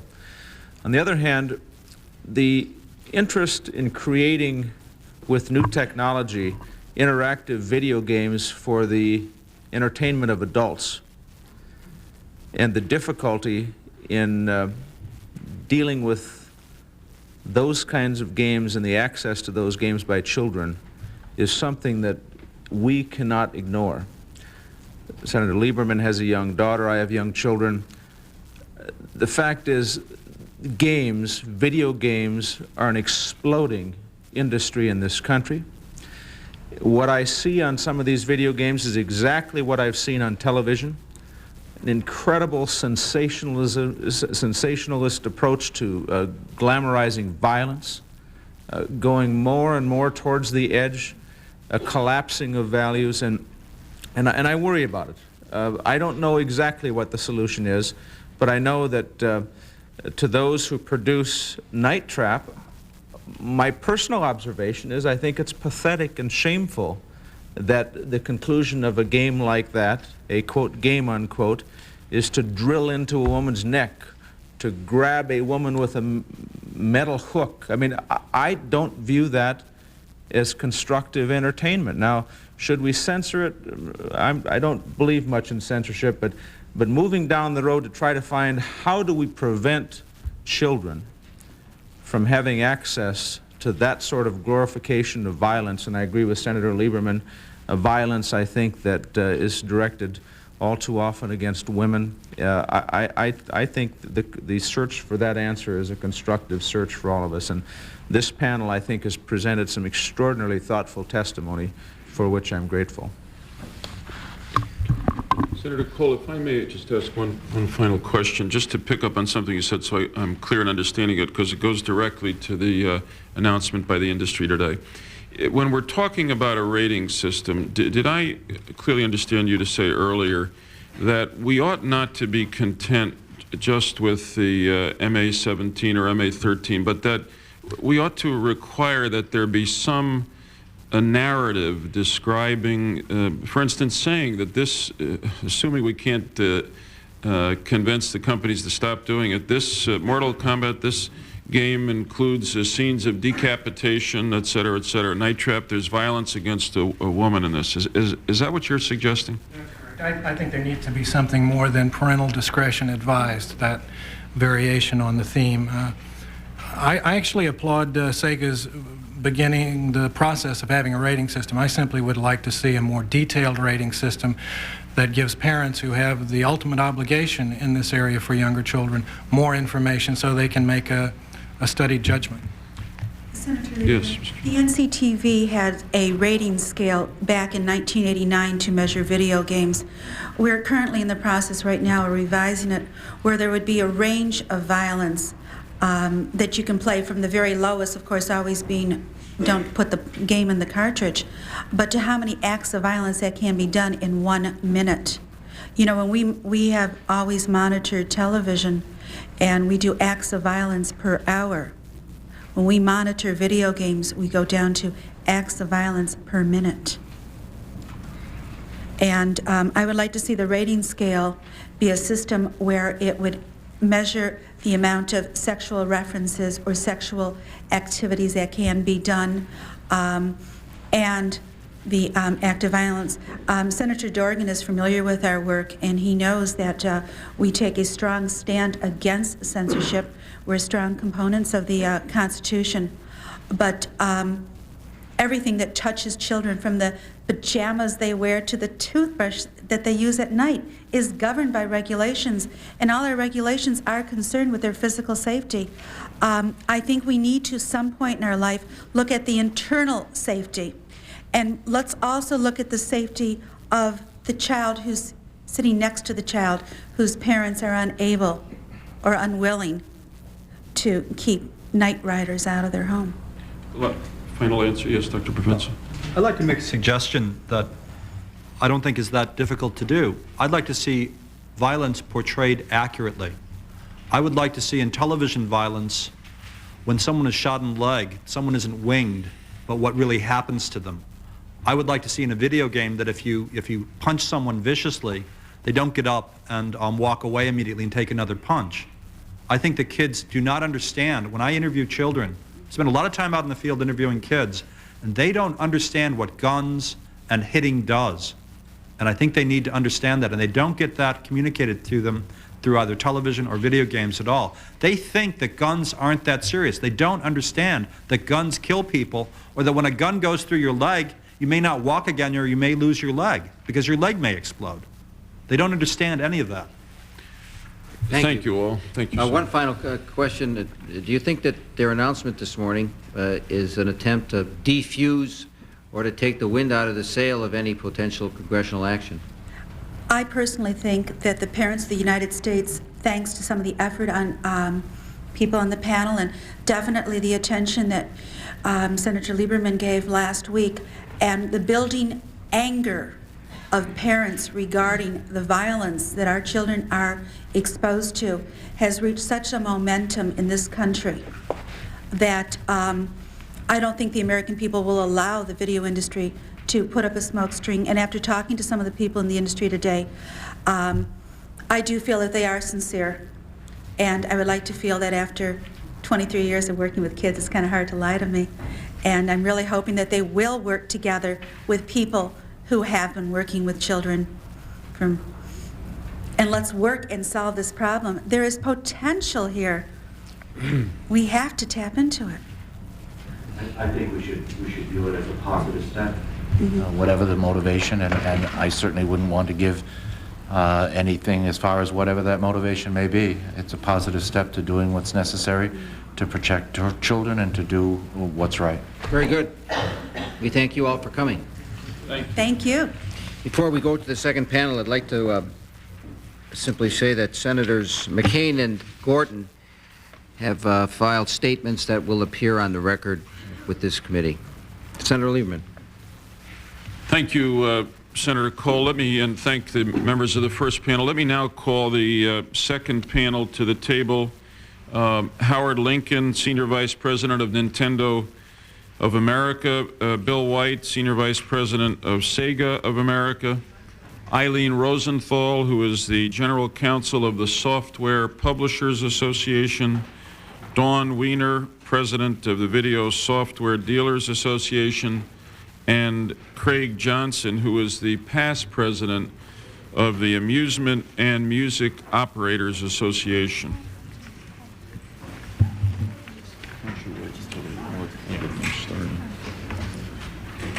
We thank all of you for coming here, and we look forward to your testimony. Now that we're having technical difficulties with the lighting system. The green light is not working. There'll be, I guess, a yellow light flashing when you're heading to the end of your 5 minutes. And okay, we're actually going to try to change the bulbs here. There's a joke here somewhere, but we'll decide on it later. Mr. Lincoln, why don't you begin?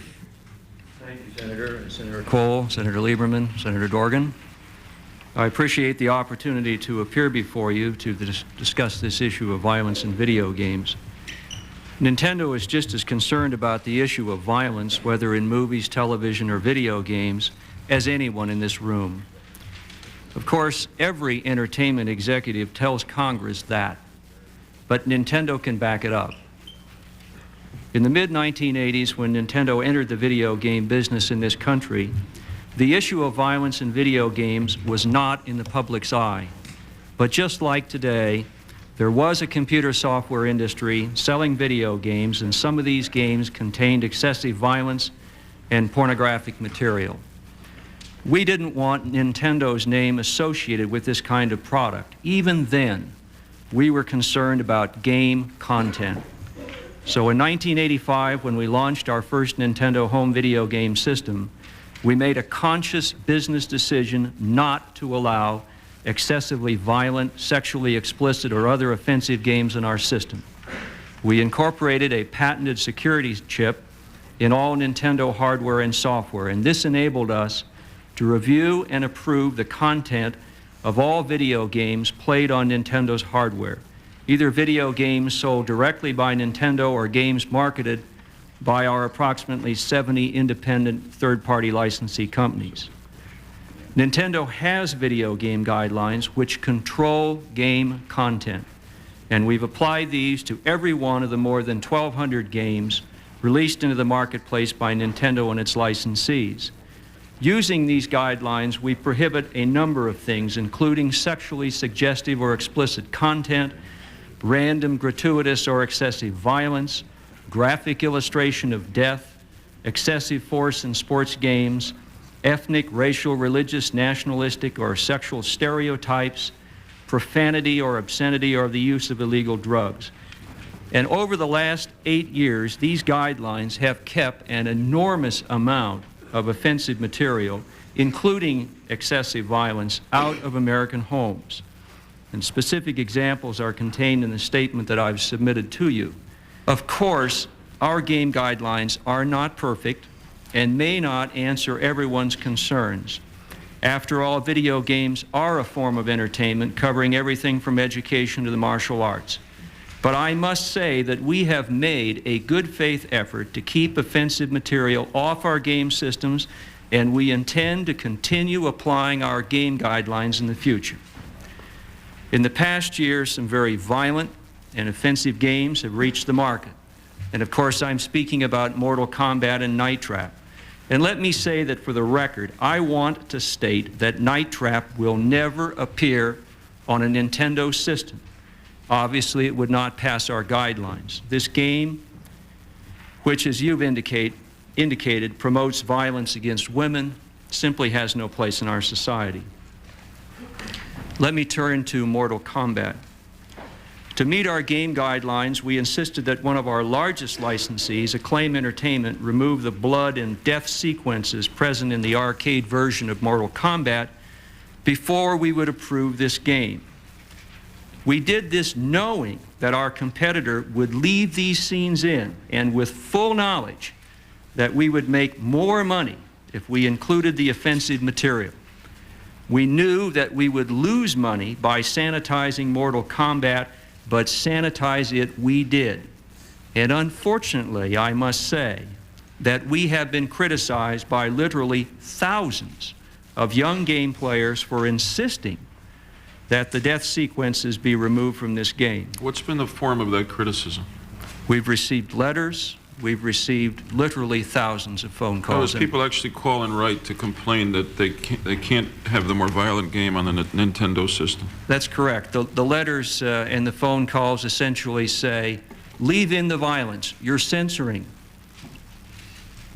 Now, we share Congress's and the public's growing concern with violence, and as a worldwide video game industry leader, Nintendo, of course, will do everything it can, working with you and your staffs and with all of the other companies in our industry, to develop a workable game rating system. But a rating system is no substitute for corporate responsibility. And rating games will not make them less violent.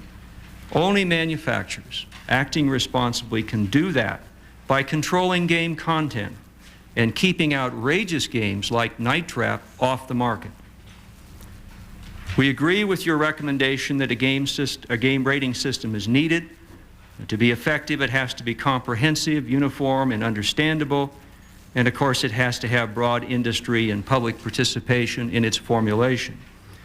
And it has to have credibility. A self-administered rating system is confusing, probably does more harm than good.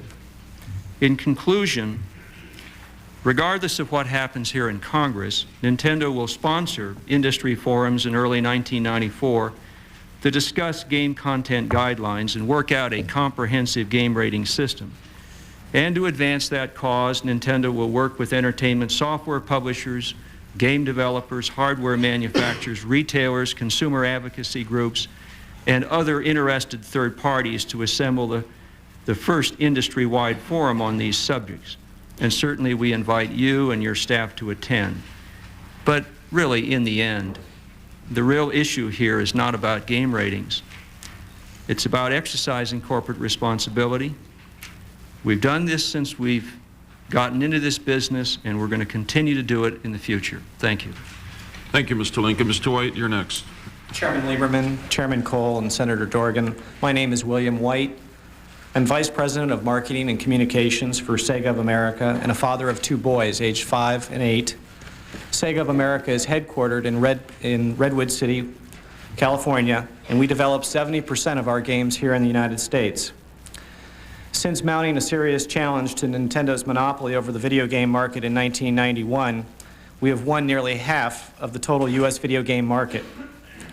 I'm pleased to present Sega's views on how we can best ensure that all consumers, especially parents, have the information they need to make appropriate choices among interactive video products for their family, be it a single-person household or a household where children reside.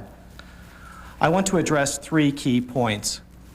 First, the fallacy that Sega and the rest of the digital interactive media industry only sell games to children. In fact, our consumer base is much broader. Second, efforts Sega has already made to provide parents with the information they need to distinguish between interactive media products which are appropriate for young people and those which are not.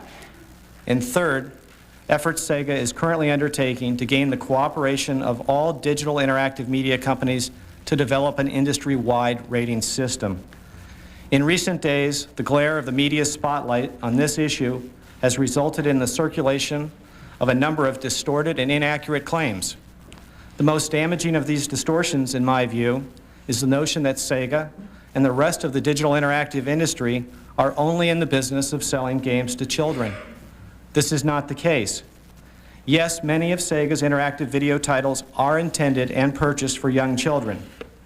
Many other Sega titles, however, are intended for and purchased by adults for their personal entertainment and education. The average Sega CD user is almost 22 years old, and only 5% are under the age of 13. The average Sega Genesis user is almost 19 years old, and fewer than 30% are under age 13. There truly is something for everyone in our software catalog, and the variety of available software is multiplying each day. Interactive media should be treated no differently than television, motion picture, the recording, music, or publishing industries. Attempts to relegate digital interactive software to a media backwater are outdated and we believe inappropriate. It makes no more sense to conclude today that digital interactive media is only for children than it would have when Gutenberg's press was in its infancy to conclude that the printed word was only for Bible readers. Digital interactive media will communicate increasingly diverse information to an increasingly diverse audience. In fact, it has already began. Looking at our most recent data for 1993, action-adventure titles such as Sonic Spinball and Jurassic Park account for 40% of the revenue from our library. Sports titles such as NBA Action 94, World Series Baseball, and Joe Montana Football account for 35% of revenues. Fighting games such as X-Men and Eternal Champions comprise 13% of revenues. Titles in the children and entertainment categories such as Barney and Where in the World is Carmen Sandiego and Fun and Games produce 5% of our revenues. Role-playing games such as Landstalker make up 5% of revenue, and strategy and puzzle games such as Dr. Robotnik's Mean Bean Machine constitute 2% of revenues. As you can see, evolving interactive technology has spawned a huge market that goes well beyond the child-oriented directed titles that gave the industry its start. Clearly, whatever Congress might do would affect a large, diverse group of consumers, young and old, in a volatile industry only in its infancy. Information, not regulation, is the appropriate policy. Last week, Bob Keeshan, who I knew as Captain Kangaroo growing up, said this, quote, "When all is said, it is the parent or guardian who must be the final arbiter of what is appropriate for a child. Give parents the information needed to make an intelligent, informed decision." We agree.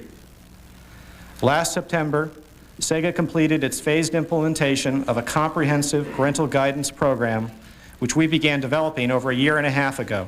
The Sega program is a three-pronged approach designed to help parents determine the age appropriateness of different interactive video software. It includes a rating classification system, a toll-free hotline, and an informational brochure. Building on the motion picture industry model, the Sega rating system applies one of three classifications to each interactive program released by Sega: GA for general audiences, MA13 for mature audiences aged 13 and over, and MA17, adult appropriate, not suitable for those under 17. We established a toll-free hotline, staffed more than 70 hours a week by professionals who can supplement the rating classification by informing parents about the specific content of each title. The Everyone Wins brochure, written by Scholastic Inc., the nation's leading educational publishing company, has helped to publicize and explain the new rating system.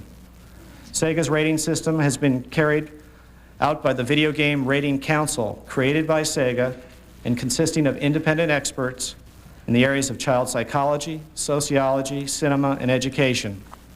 The Council is responsible for evaluating each game and designating it with the appropriate rating classification. I want to emphasize that this is an independent council. Even though it takes considerable time to evaluate each product, individual council members are paid only a small honorarium for each game they rate. And now, we and others in this industry are prepared to take the next step. This morning, a number of interactive video companies and some of the nation's leading retailers announced their plan for creating the type of industry-wide rating system you have called for. The coalition committed to this effort includes Atari, 3DO, Walmart, Sears, Toys R Us, and Blockbuster Video, and the video game software publishers representing over 90% of the Sega video game market. Sega was a catalyst in producing this collaborative effort, and we hope that our rating system will serve as a model for the larger industry approach. The Software Publishers Association, the Video Software Dealers Association, and the Children's Advertising Review Unit of the Better Business Bureau have also pledged to provide leadership in this process.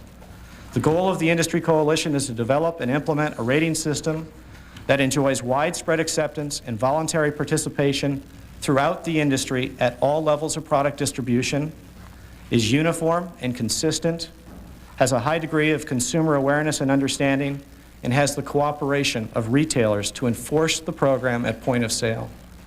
Chairman Lieberman and Chairman Kohl, I would like to extend an invitation to you and to your staff to join the industry coalition when it meets for its first working session at the Winter Consumer Electronics Show in early January. Your leadership and guidance will undoubtedly improve the process we are engaging upon and will help us establish a meaningful and effective rating system. There is every reason to be optimistic about the industry's ability to voluntarily provide parental guidance.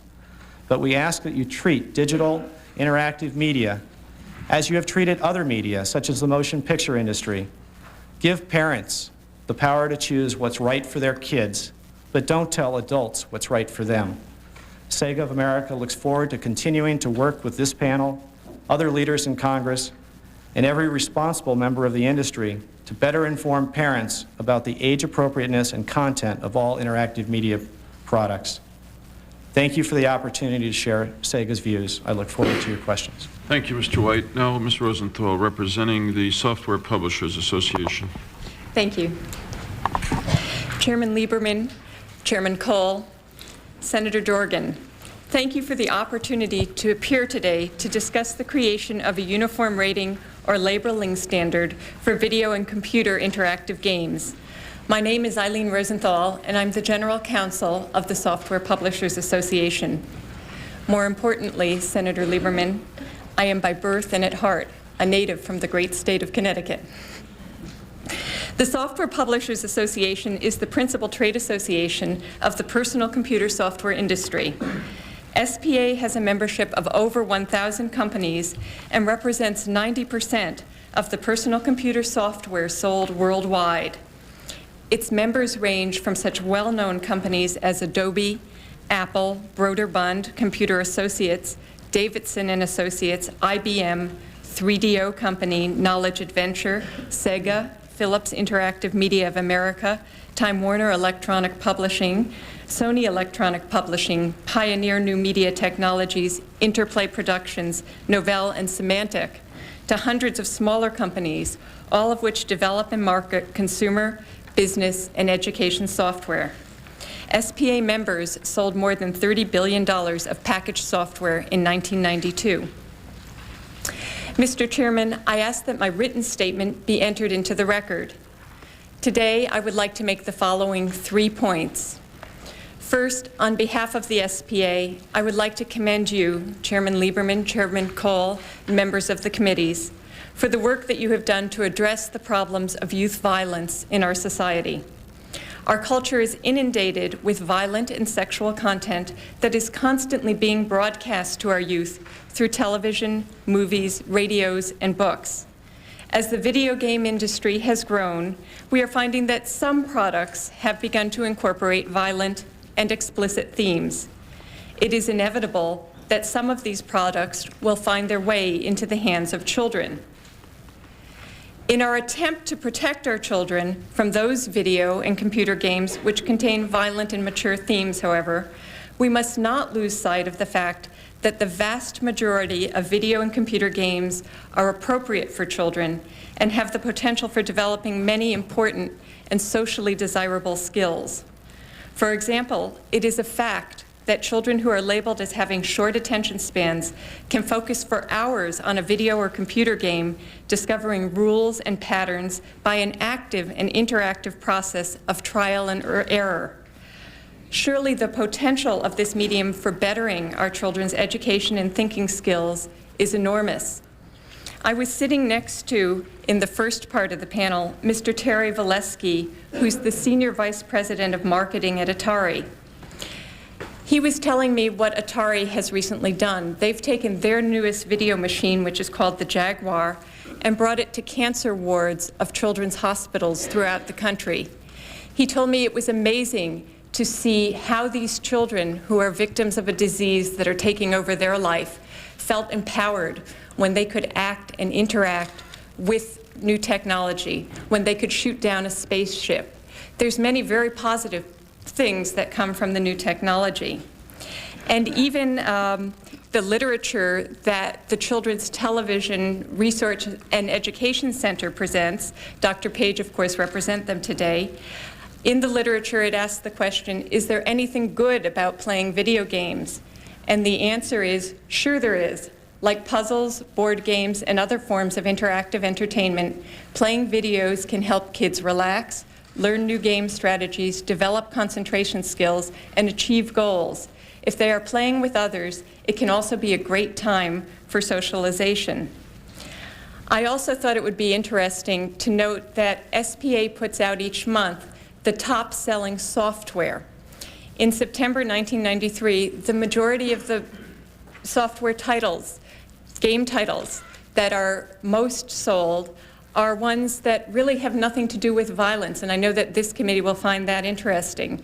Microsoft Flight Simulator, Privateer, which is a spaceship arcade role-playing game, Front Page Sports, which is a football game, X-Wing, Lands of Lore, which is a fantasy role-playing, SimCity. I'm not going to go on with naming all of these, but many of these games are good, fun games.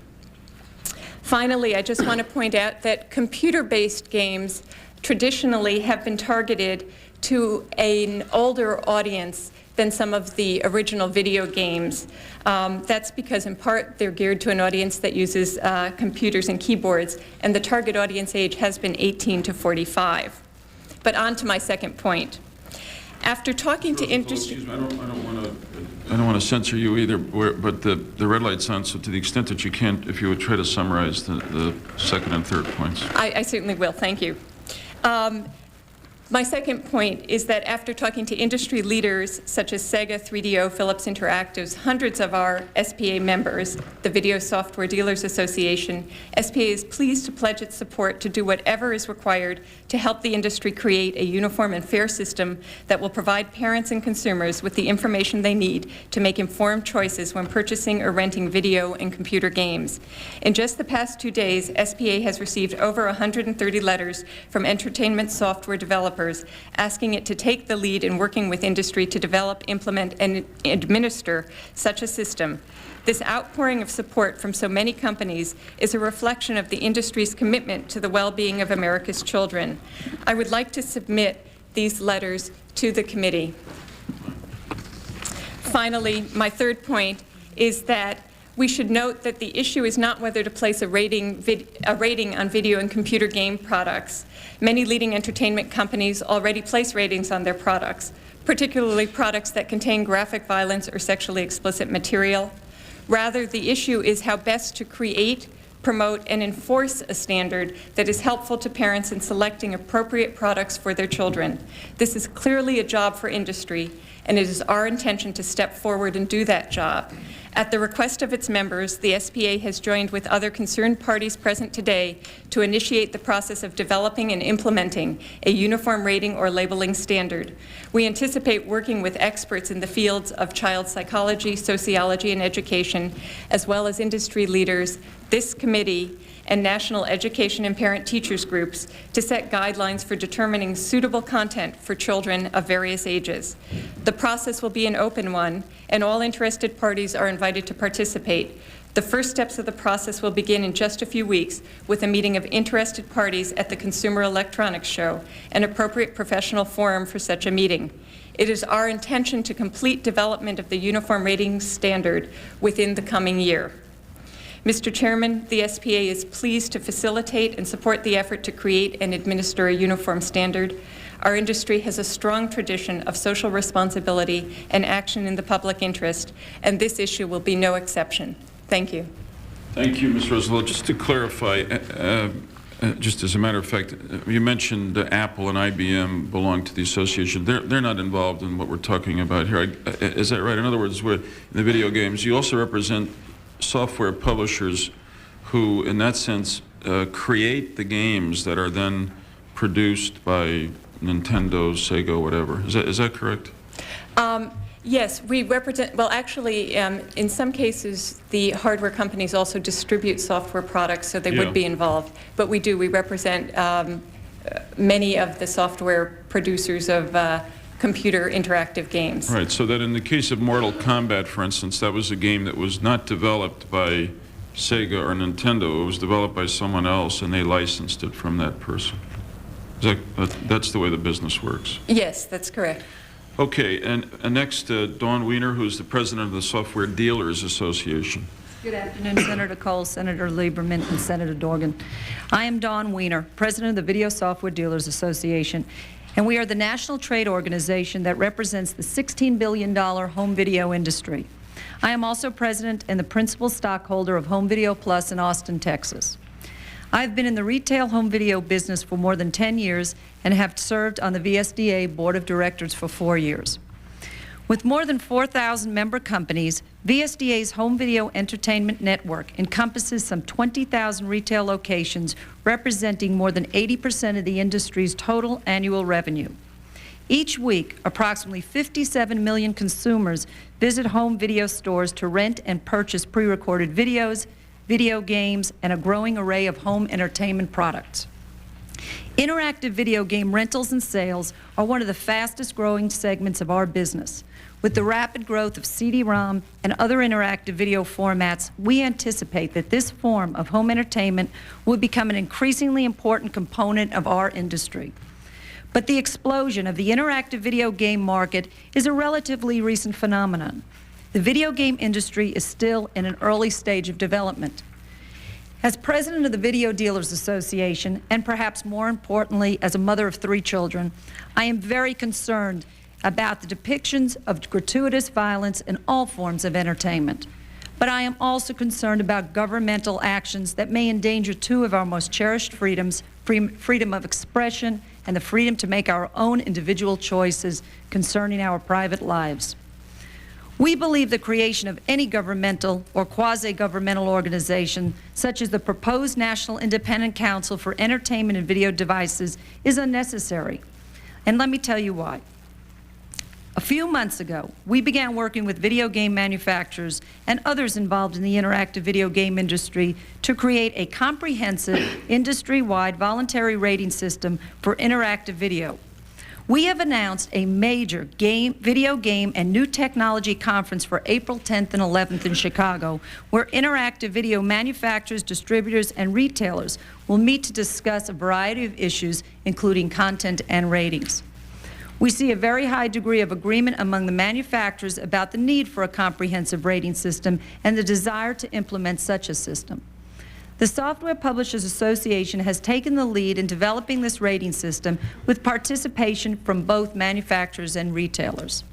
One company, Sega of America, has already put in place a ratings program for its own games. We believe this is an excellent starting point. As the Los Angeles Times said in a recent editorial concerning video game content, Sega's leadership should be applauded. The industry recognizes that it is now time to implement an industry-wide rating system. We believe such a voluntary rating system will address the concerns of this panel and indeed of the American people regarding interactive video content. Our work with the rating system operated by the Motion Picture Association of America gives us the experience and the confidence to make such a statement. The MPAA rating system, which was introduced in 1968, has proven to be very successful and an effective tool to help parents decide which movies are appropriate for viewing for their children. This rating system has been used effectively by video retailers for many years to enforce in-store policies regarding the rental and sale of video product to minors. In 1991, VSDA formalized the use of the MPAA system through the introduction of our Pledge to Parents program, which established an industry standard restricting the rental and sale to minors of R and NC-17 rated materials. Through our Pledge to Parents program, we provide our members with a parental consent form, store poster, and other materials that they can use to explain this policy to their customers. We also require all members of our home video entertainment network to sign a certification promising to make every effort never to rent, sell, or give any video product rated NC-17 to persons under the age of 17, or any video product restricted R to persons under the age of 17 without parental consent. These efforts are designed to give parents the information they need to make informed choices about entertainment product for their children. This program is working extremely well. Consumers understand the rating system and use it to evaluate video product. Since the introduction of the Pledge to Parents program, we have had very few consumer complaints about minors obtaining inappropriate video products from our members. With the growth of interactive video products, concerns about content have shifted to this arena. Today, you have challenges to move ahead quickly with the implementation of a video game rating system. We accept this challenge, and I firmly believe the American people will be far better served by a voluntary system than by any government-imposed or prescribed system. The VSDA and our 20,000-store home video entertainment network pledge to support the video game manufacturers by working with our members to enforce the voluntary system now under development by restricting the access of minors to inappropriate video games.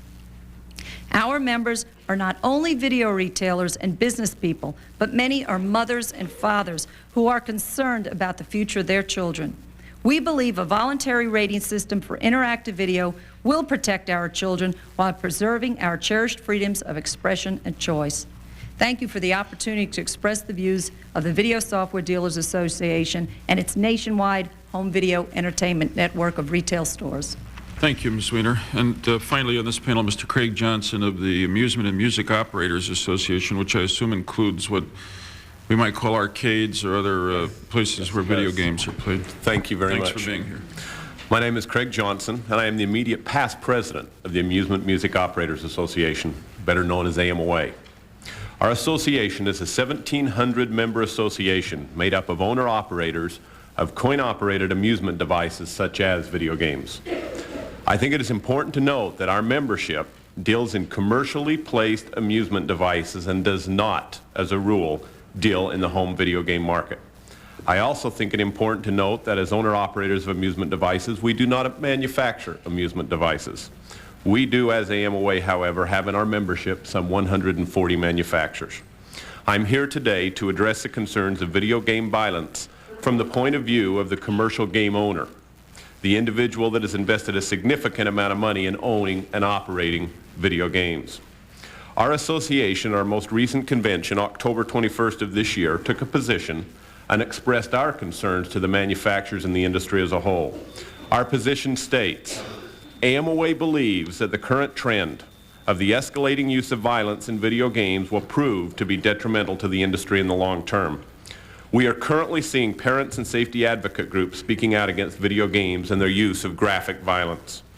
AMOA believes that it is indeed possible to design successful video games without the use of graphic violence. AMOA believes that if the graphic use of violence continues, our industry will suffer repercussions similar to the regulatory backlashes of the early 1980s, with state and local governments receiving pressure to further regulate and tax the industry. AMOA encourages all manufacturers to design games with wide appeal and design without the excessive use of graphic violence. That's the end of our position.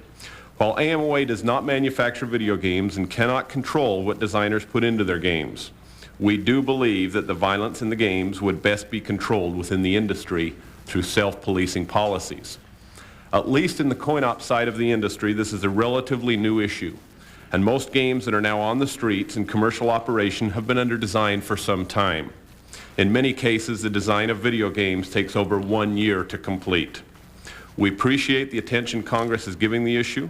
Your interest will help our industry focus on the situation and the solution. I encourage you to allow the industry time to take care of their own problems and to limit and control the violence that is now in some games. Thank you. Thank you very much, Mr. Johnson. Thank you all. Mr. White, let me begin with you, and I suppose in one sense go to the heart of the matter. We saw the clip before from Night Trap with the woman being attacked, and I said earlier that I thought that violence was gratuitous and offensive and ought not to be available to people in our society. Mr. Lincoln, just here a few moments ago, as vice president of the other leading company in this field, Nintendo, said, and I quote, "This game simply has no place in our society." Why don't you agree? Why doesn't Sega just pull Night Trap off the market? I think, Senator, with all due respect, the point I tried to make in my oral arguments and testimony was that this industry, as part of the interactive media industry, has grown tremendously. That children represent only a portion of the audience that we try to serve with our interactive software. Night Trap was developed specifically for an adult audience. Sega took a leadership position in establishing an independent rating council and appropriately labeled Night Trap MA-17, not appropriate for children. And we believe, just as Congress has treated the motion picture industry, that we as an industry should have an opportunity to regulate ourselves.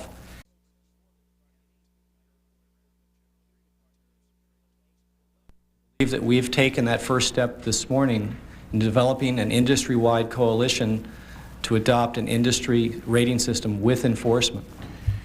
I must say that the exercise of responsibility, do you think it's even appropriate for you to be pushing that stuff out there for adult audiences to use? I mean, it's... Well, I think it's with appropriate. the way in which the woman is attacked. I mean, clearly she's dressed provocatively. She's brutally attacked by the people dressed in dark clothes there. Is that... Why even... You've mentioned a list of products that your company produces. A lot of them are great.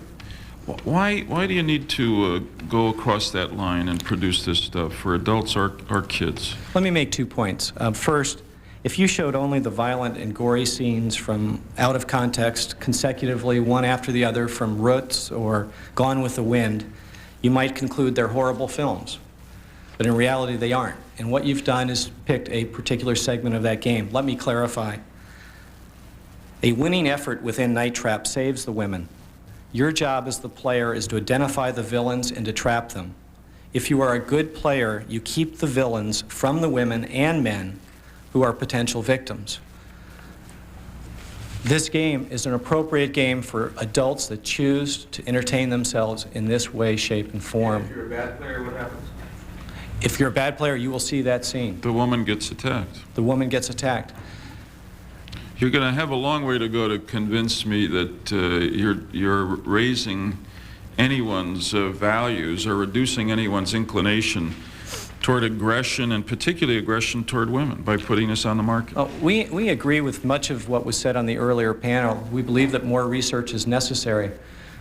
to conclude the effect that these games are having on both adults and children. The point well, why don't you we pull want it to make is that until the research is done. Until the research is done, we feel it's an appropriate step to develop an industry-wide rating system which has enforcement that will allow adults, which represent 60% of the players for the Sega CD system, to make the choice as to whether or not that game is right or wrong for them.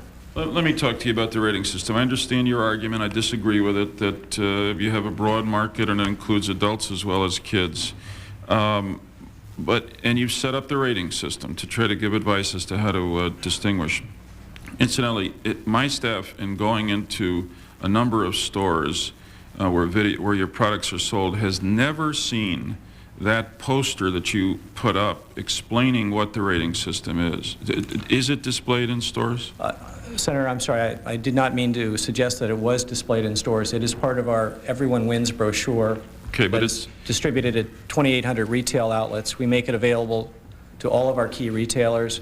We also provide a holder for this, but ultimately it is the retailer's responsibility to keep it on the counter as opposed to behind the counter. Well, at a minimum, I hope that you're doing everything you can, if you're basing your argument on the rating system, to make sure that people first understand what the rating system is, and then, as we'll show in some of the ads, at least get a chance to look at it. My staff went into Circuit City. Here's a brochure that you put out. Sega, Hot 93 titles. Yes. Okay, in the midst of this, you've got Night Trap right alongside, Joe Montana's NFL football and Spider-Man versus Kingpin and Sherlock Holmes Consulting Detective, with no indication that of the content of this, and that you, as you said just now, expect this only to be bought by kids. So is this responsible advertising? Senator Lieberman, we've taken the first step to what we believe is a more appropriate industry-wide rating system. Just as the motion picture industry produces films for children as well as for adults, the interactive entertainment industry, as it grows with the technology available, will continue to produce product that's appropriate for both children and adults. We would like to see better enforcement at retail. We would like to see the ratings prominently displayed in the advertising of all the games. That is a step that we will take with the industry-wide coalition. Do you agree that this is irresponsible then? I mean, if that was developed, Senator Lieberman, prior to our full implementation of the rating system. What I'm saying is that we as a company believe in the action and the steps that you're suggesting we take, and we're prepared to move in that direction. You're saying, if your defense on Night Trap is that it's for your adult market, then it seems to me you've got an obligation to put out a separate Hot 93 titles for adults instead of. This was just picked off the shelf by one of our staff people, and it was just done in the last week. Now, if you've updated your rating system, I hope that you'll also update your promotional system. Let me go on to one other aspect of this, and because I must say, you're here as the company. You're not the whole company, but I find the course of behavior by Sega the most objectionable here in these games that we're talking about. I want to show you the tape of an advertisement for Mortal Kombat. Now, this game is rated MA-13. It has the death scenes at the end that we talked about. MA-13 means that it's not appropriate for children under 13. But just take a look at this ad that Sega plays promoting Mortal Kombat and some other games, and tell me whether it doesn't have the effect of encouraging children under 13 to buy Mortal Kombat.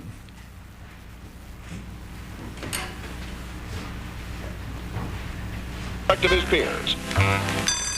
So he gets Sega Genesis,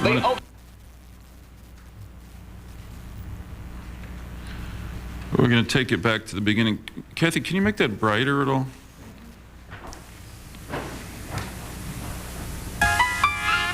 Young Bobby Engels has a problem. He needs to earn the respect of his peers. So he gets Sega Genesis, the ultimate action system. And then he buys Mortal Kombat, the arcade edition, and the all-new Shinobi 3, and Marvel's X-Men. Now, things are pretty much okay. I said chocolate chip. Say it. Say it. Sega! Okay, to me, if I may, the nerd that you have made into a hero by encouraging him to buy Mortal Kombat looks to be under 13. The ad certainly is calculated to encourage kids to buy that game, and I'd be interested in knowing, apart from the content of the ad, which seems directed toward children, what you can possibly do in placing that ad on television to make sure that kids under 13 are not watching it and therefore feeling that their masculinity, or if not their freedom from bullies, will be determined by whether they play this game. That advertisement was directed to teens specifically, not to children. I can't comment on the age of the cast within the commercial because I'm just not familiar with it. The intent with the Sega video game rating system and the independent counsel and the packaging guidelines that we've established, Senator, is to take a first step. And we're proud of that step we've taken. We don't believe it's perfect, but we do believe that more information and a better rating system is the answer, not regulation and certainly not censorship. Well, you've kept repeating it, and boy, I'd agree with you. The rating system is only a first step, and it is a fig leaf to cover a lot of transgressions if you do not spread out here and both enforce it better, and I hope apply a little bit of self-control to yourselves, but make sure it gets carried along, because that kid looks to me like he's under 13. Am I right that you have no way of, when you place an ad like that on television, guaranteeing that younger kids are not going to see it? There's no way you can do that. I presume you're placing it on children's shows. No, that ad would not be permitted on children's television, and children's television shows were not bought as a part of that.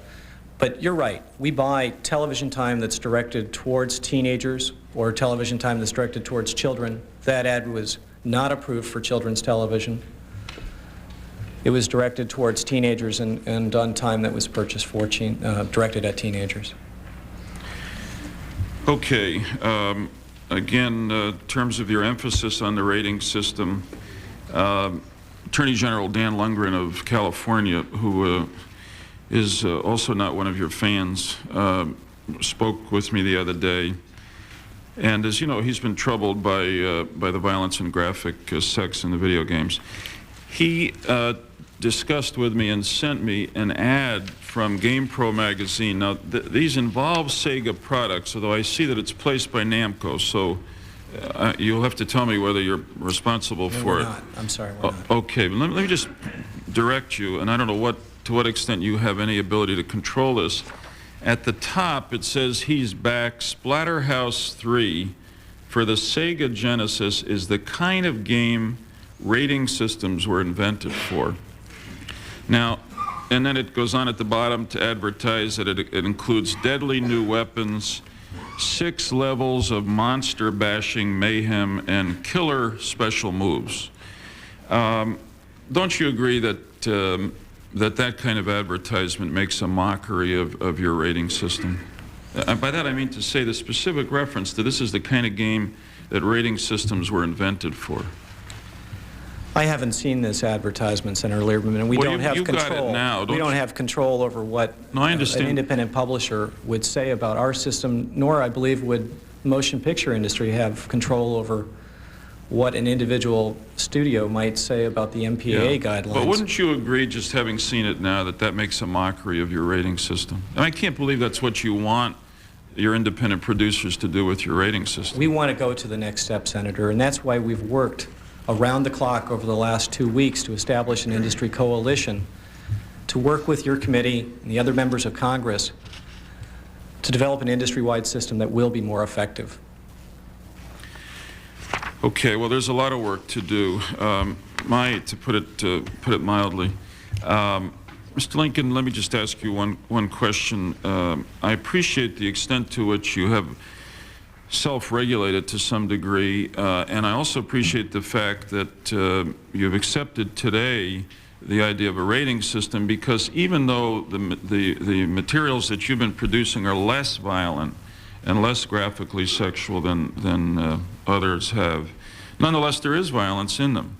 And it is still possible, obviously, for a parent buying a Nintendo game to not appreciate the level of violence in them. Dr. Provenzo, in his book, I think, which focused on Nintendo, felt that there was a lot of violence in the Nintendo products. My question is, I guess my point is that I appreciate the rating system that you've adopted, and I guess my question is, would you accept the responsibility to try to make sure that every link in the chain that Nintendo is involved in, such as the advertisements and the brochures that we've discussed with Mr. White, follows out carries out your desires with the rating system? Well, we'll certainly do that. You know, the point that I'm making, Senator, is that the game ratings, it just doesn't go far enough. We have to get our hands on the game content. And we've been doing that, but like any other system, it's not perfect.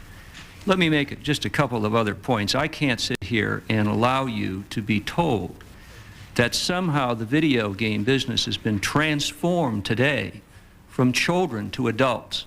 It hasn't been, and Mr. White, who is a former Nintendo employee, knows the demographics as well as I do.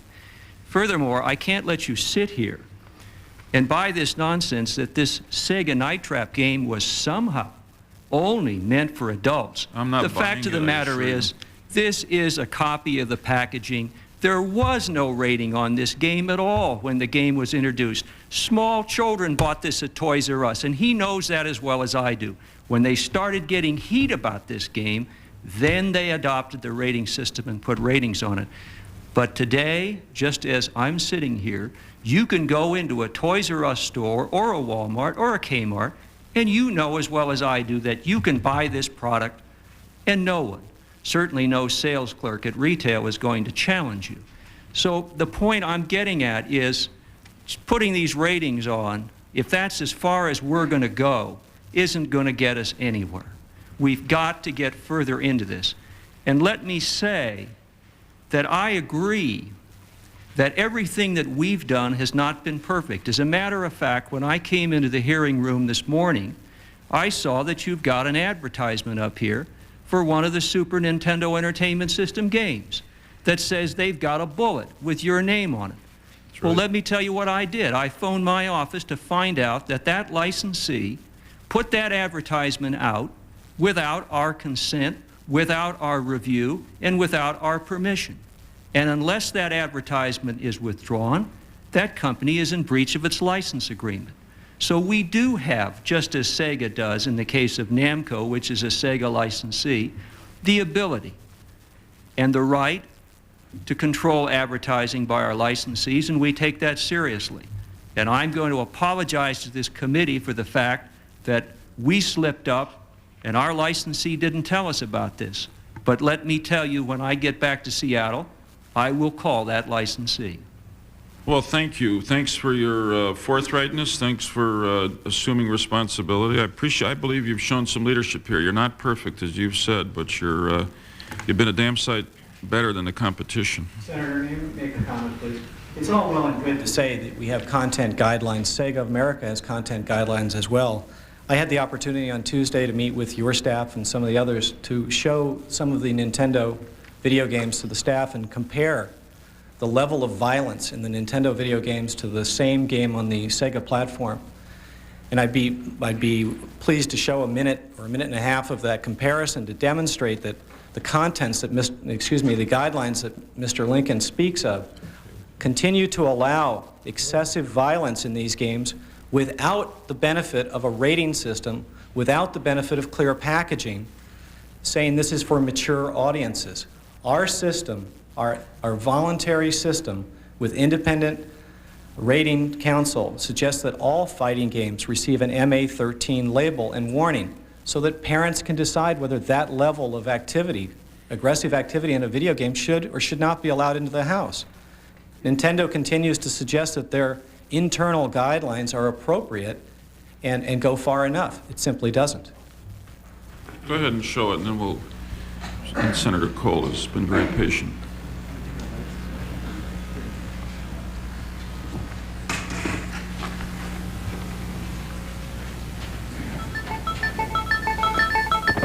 According to NPD research, Street Fighter II on the Super Nintendo was their #1 game last year.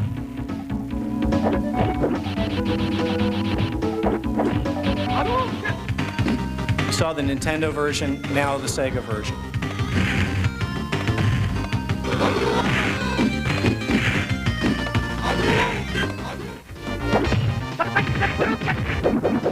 Same level of violence, in our opinion. No rating.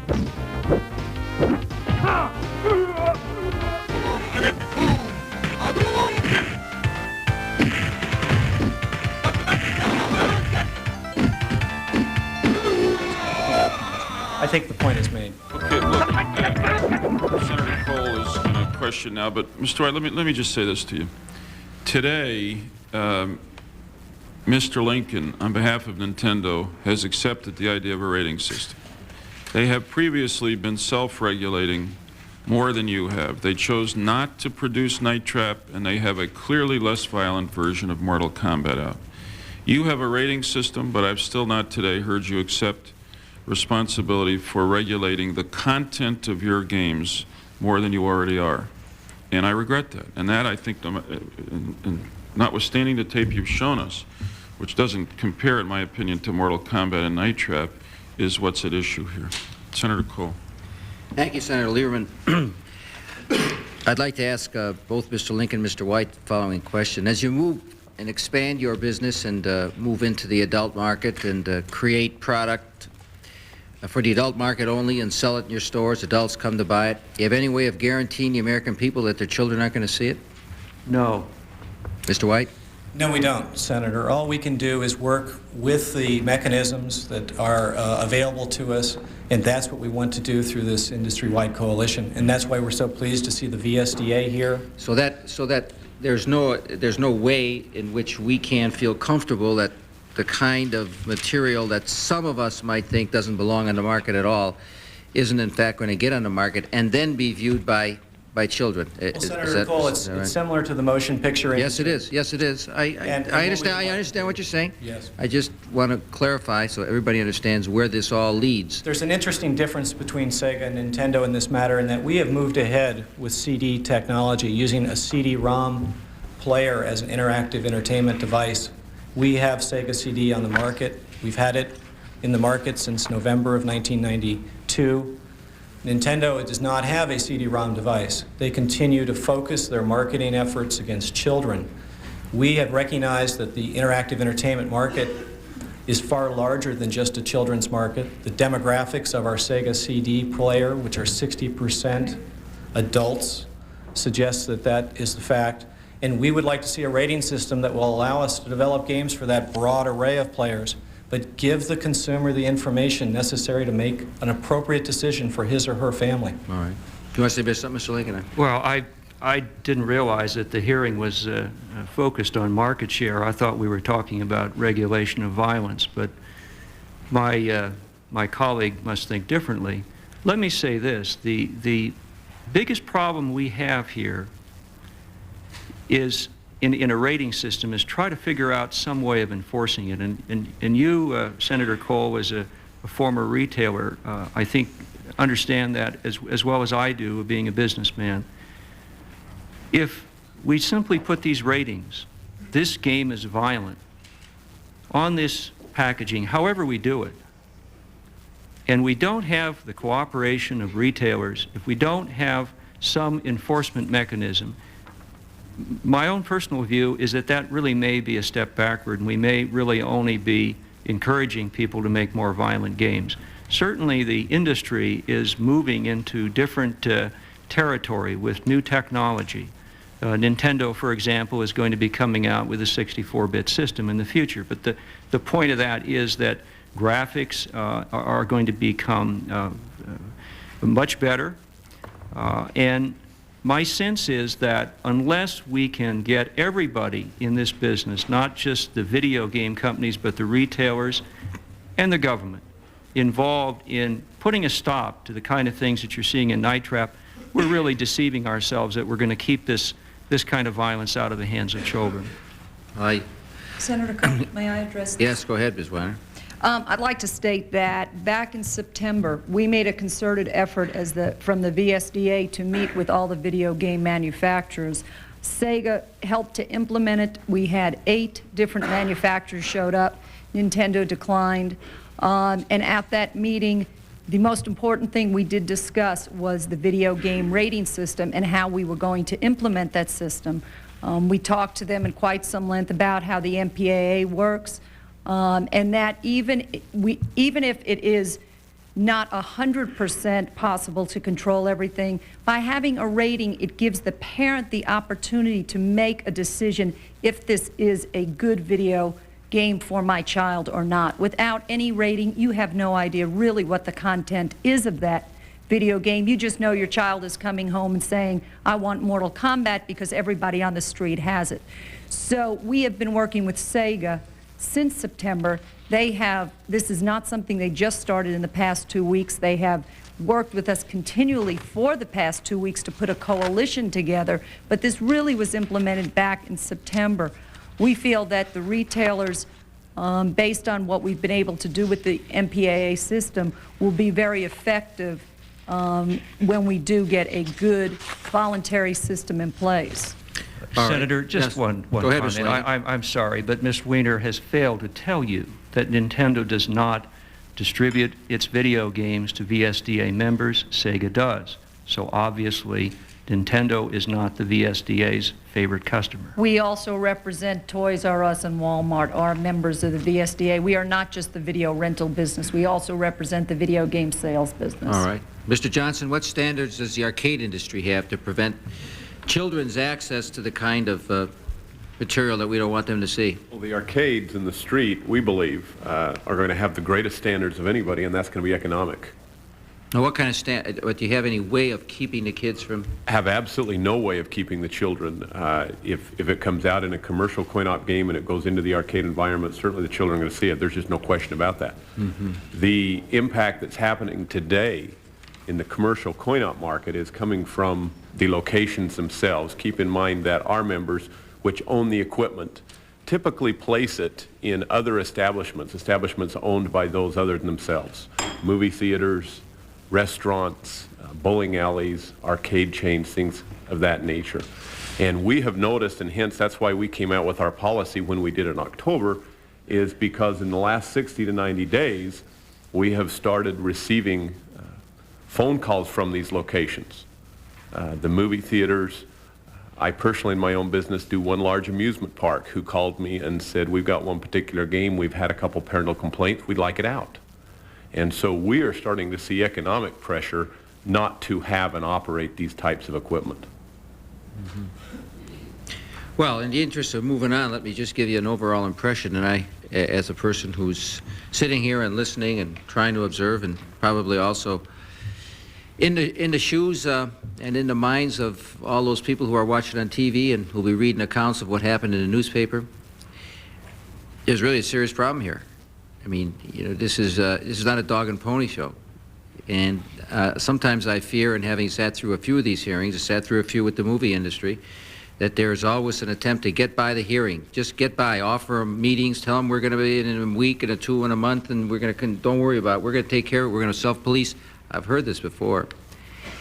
And it's disturbing, naturally, because you want to see progress, and there are only so much we can do here because we have constitutional responsibilities and constitutional restrictions and rights of free speech and all these things that we want to observe in this country.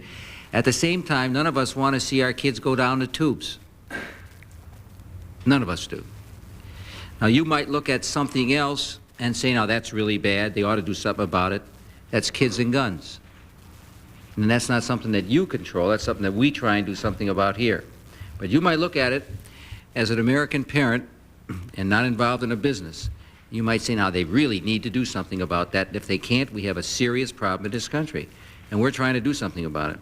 People watching here today are saying the same thing about some of the problems that we're discussing here. They need to do something about it. How are they going to do something about it? You're saying, give us till April 10th or 11th, and we'll have the problem solved. or something like that. No, we said we have a video game conference. I understand. We're going to regulate ourselves, give us till April 10th or 11th, and we will satisfy not the needs of Senator Dorgan, Lieberman, and Senator Kohl, the needs of the American people to see this industry regulated in a, quote, proper fashion. Well, maybe we'll be around on September 10th and 11th, and we will not have taken action by then, and maybe we will. But there is a serious problem here, a real serious problem. And the fact that you find much with which to disagree with each other on this morning, I think is encouraging. I mean, you know, it indicates that you're not here in any lockstep way, that you really have some concerns about what each other are doing and are worried perhaps that you're going to, what, kill the goose that's laying the golden eggs. And you can. That could happen. And I wouldn't be surprised that in your corporate offices you are concerned about that. Because you are treading on very sensitive area here. And we will do everything we can to protect the American interest, considering our constitutional restrictions. But we will do everything we can. And I think we can do considerable. We don't want to, you know, and I'm not really suggesting, we want you to take care of your problems yourself. But I hope you walk away with one thought today, that if you don't do something about it, we will. And from where I'm sitting, if you walk away with that thought, then I'm satisfied that this hearing has had some real positive possibilities to it. Thank you very much, Senator Lieberman. Senator Dorgan. Mr. Chairman, thank you very much. Let me ask Mr. Johnson, in a typical video arcade, I saw one before Thanksgiving at the mall in Minneapolis, the largest mall of America, I believe they call it. Would you find Mortal Kombat, Yes. Night Trap? You wouldn't find Night Trap, no. To my knowledge, I've certainly never seen Night Trap out in the commercial Would you find Sega's version of Mortal Kombat in that arcade? Well, in the coin-op, Mortal Kombat is not put out by either Sega or Nintendo. It's put out by a Illinois company. Is there any supervision in those arcades that you're aware of? I mean, the reason I ask the question is, I don't see a bunch of college sophomores crowding that arcade. I saw a bunch of kids playing video games. And the question is, if you've got video arcades where kids spend hours playing video games, is there any basis for believing that some of the more violent games are out of the reach of young children? In my judgment, no, not. absolutely not. And in fact, that's why if you look in the commercial coin-op side of the industry, and that's why it's so important that you understand the differentiation between the two. Night Trap, as an example, is not a coin-op piece. It is not out in coin-op. If you look through the list of the pieces that are available for the home market and the children, the vast majority of those are not out in coin-op. The one that we have spoken of today by name, of course, is Mortal Kombat. It is out in coin-op, and that is the one that where I'm telling you the market pressure has started to exert immediately. That game was released, and I already know of countless numbers of owner-operators of video games that have had to pull it from location because of location pressure that says, I won't have this for my public. I'm getting pressure from parent groups, from PTAs, get it out. Well, that's a helpful sign to the extent that parents know what their children are playing in these arcades. All of you in the previous panel as well have talked about parental supervision. I think all of us would agree with that. Does anybody here have any notion of how many babies are born this year out of wedlock? Mr. White, do you? No, sir, I don't. Over 1 million. Over 1 million. 800,000 of whom will never learn the identity of their father during their lifetime. Now, if you take a look at what's happening in this country with respect to children who are growing up without supervision, without the parents that you so blithely say should supervise, I agree. There ought to be parent supervision and strong parent involvement and education and their children's viewing habits and so on. The fact is, in many cases, there aren't parents. What do you do about those kids? Do you just say, well, here we're going to lay this on the market and let the buyer beware? If some kid can get access to it, fine. I understand that when Night Trap was released, it was not rated, and I might be wrong, but I understand that the first time you rated it at the 13 level. Is that not correct? You're wrong, Senator. I'm sorry. The rating system went into effect in June. It was rated for the first time, and it was rated MA-17, and it was produced with that label on it from that point forward. And do you view those over the age of 13 as mature? There's 3 designations that the Independent Rating Council chooses to designate the product. It's MA-13, appropriate for teenagers and older, but not for young children with parental But doesn't guidance have the word suggested. mature attached to that? Yes, I believe it does. And so the presumption is those over 13 years of age are mature? Yes. Are you kidding me? With parental discretion. I'm referring now to... What are you thinking about? The if you're MA-13 suggesting titles. Go ahead. I'm sorry, I'm referring to the MA-13 titles, not the MA-17 I understand, but what are you thinking about if you believe that the establishment of a classification system identifies kids 13 or over as mature? It's similar to, then the guidelines that the independent counsel uses are similar to those established by the motion picture industry on PG-13. Well, you know, as I've indicated before, I think that all of us have great trouble with this question of censorship, and yet everybody in virtually every way understands that we have some responsibility to protect children. We don't say, well, yes, we can drink in this country, and so it's all right for everybody to drink. We decide we're going to protect our children, for example, and we're going to have certain laws that try to protect them from access to alcohol. I mean, we do that in a whole range of areas. We treat them separately in the judicial system, in the criminal justice system. We do that in a range of areas. With respect to the question of the video arcade and the video games in which a woman is grabbed by the neck with a hook and drilled in the neck with a tool, and someone grabs the heart out of a character, we ought to have just as much concern about protecting our children against that sort of trash as we have in dozens of other areas in protecting our children.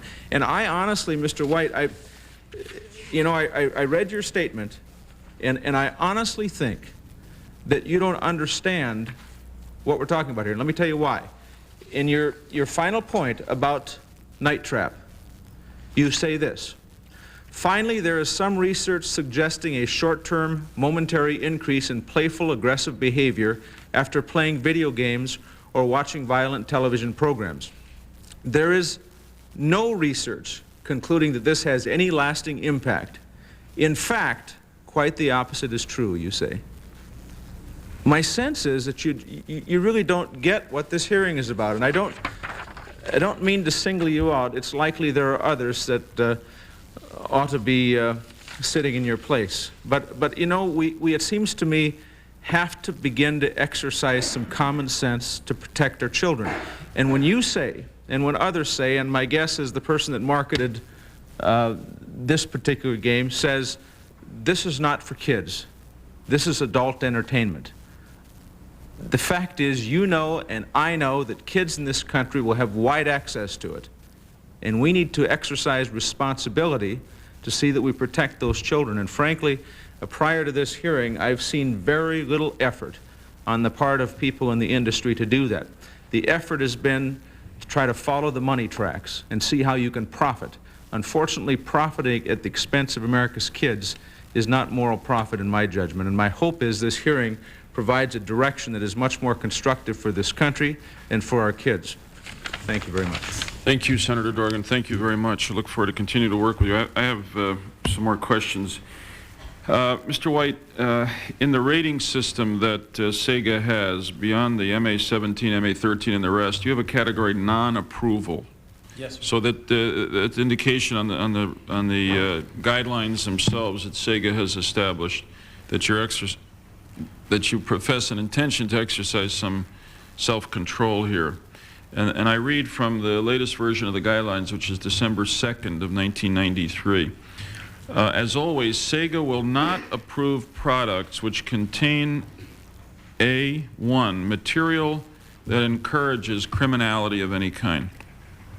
Isn't making a game and selling it that encourages a kid to point a gun at a television set and rewards his success or her success by increasing the firepower of the gun, encouraging criminality? I mean, we're all aware of this incredible outbreak of gun violence in our country. Is it responsible? Let me put it another way. Is it within the terms of the guidelines that you've established to make a game that puts this in the hand of a child and rewards his skill at shooting at the television screen? And the characters in it, including, as Senator Kohl said, innocent bystanders who, when hit, are pumped back and bleed. Senator, we rely on the independent rating council to help us make those decisions because we at corporate are not psychologists, we're not sociologists, we do not understand the detail of that research that was discussed at the first panel. We rely on experts to help make those decisions. And they have rated that product MA17, only appropriate for adults. I may also point out that Sega produces product for a rapid-fire machine gun that uses the same technology, to our understanding, with several games available, and they have no rating on that product to suggest that product's for adults. Nintendo produces that, you're saying? Yes. Yeah. So it's a similar device. It's a bazooka rather than a handgun. And what is the game is that for a video game? Mr. Lincoln, do you want to? This is a thing that comes with the, or can be purchased with the Super NES. It obviously doesn't quite look like what you've got in your hands. It's called the Super Scope. The gun that you have in your hand is called the Justifier. I think that this game is a target this device is for target shooting and whatnot.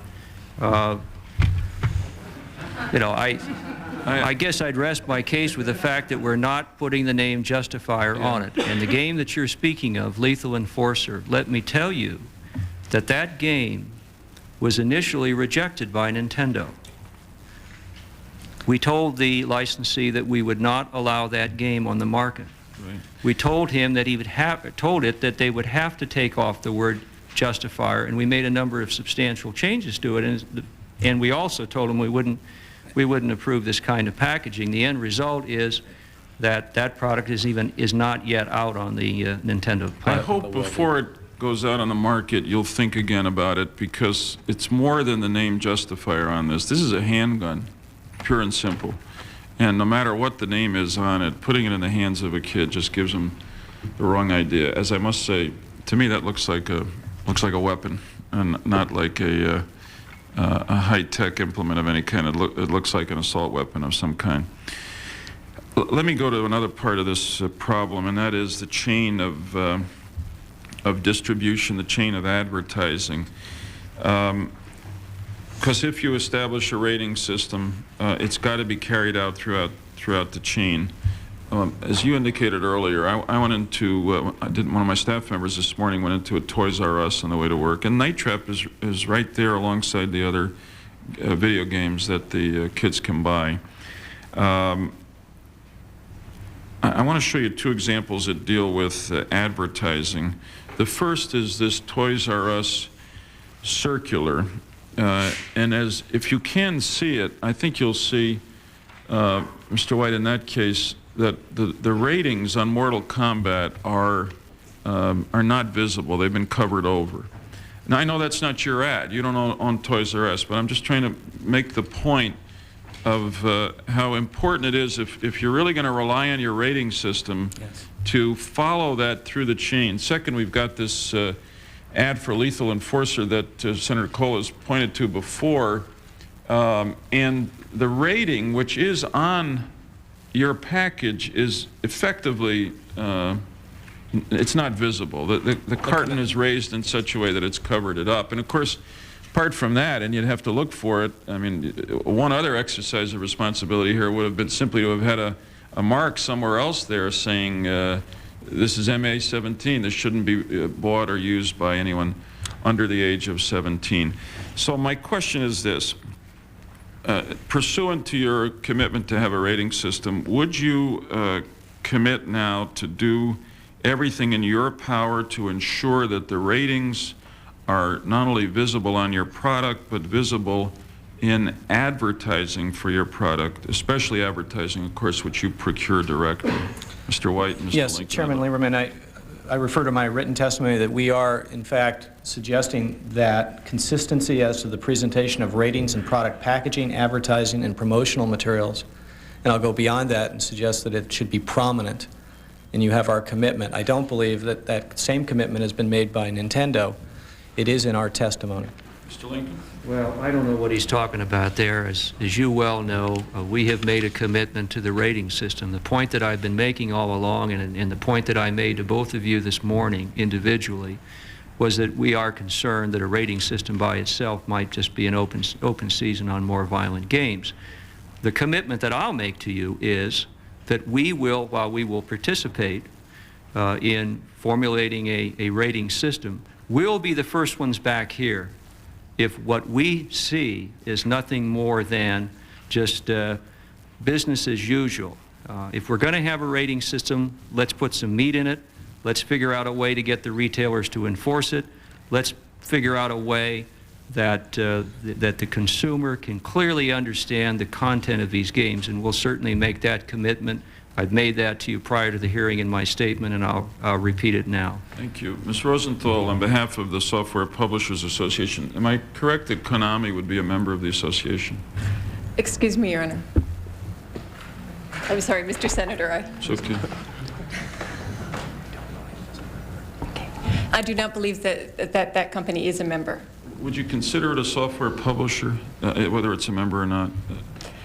I'm truthfully not familiar with that. Okay, but let me, notwithstanding that, let me just get to ask you whether, on behalf of your association, you would commit here as part of the implementation of a rating system to do everything within your power to prominently display the ratings in advertising your members may procure and promotional materials that you put out.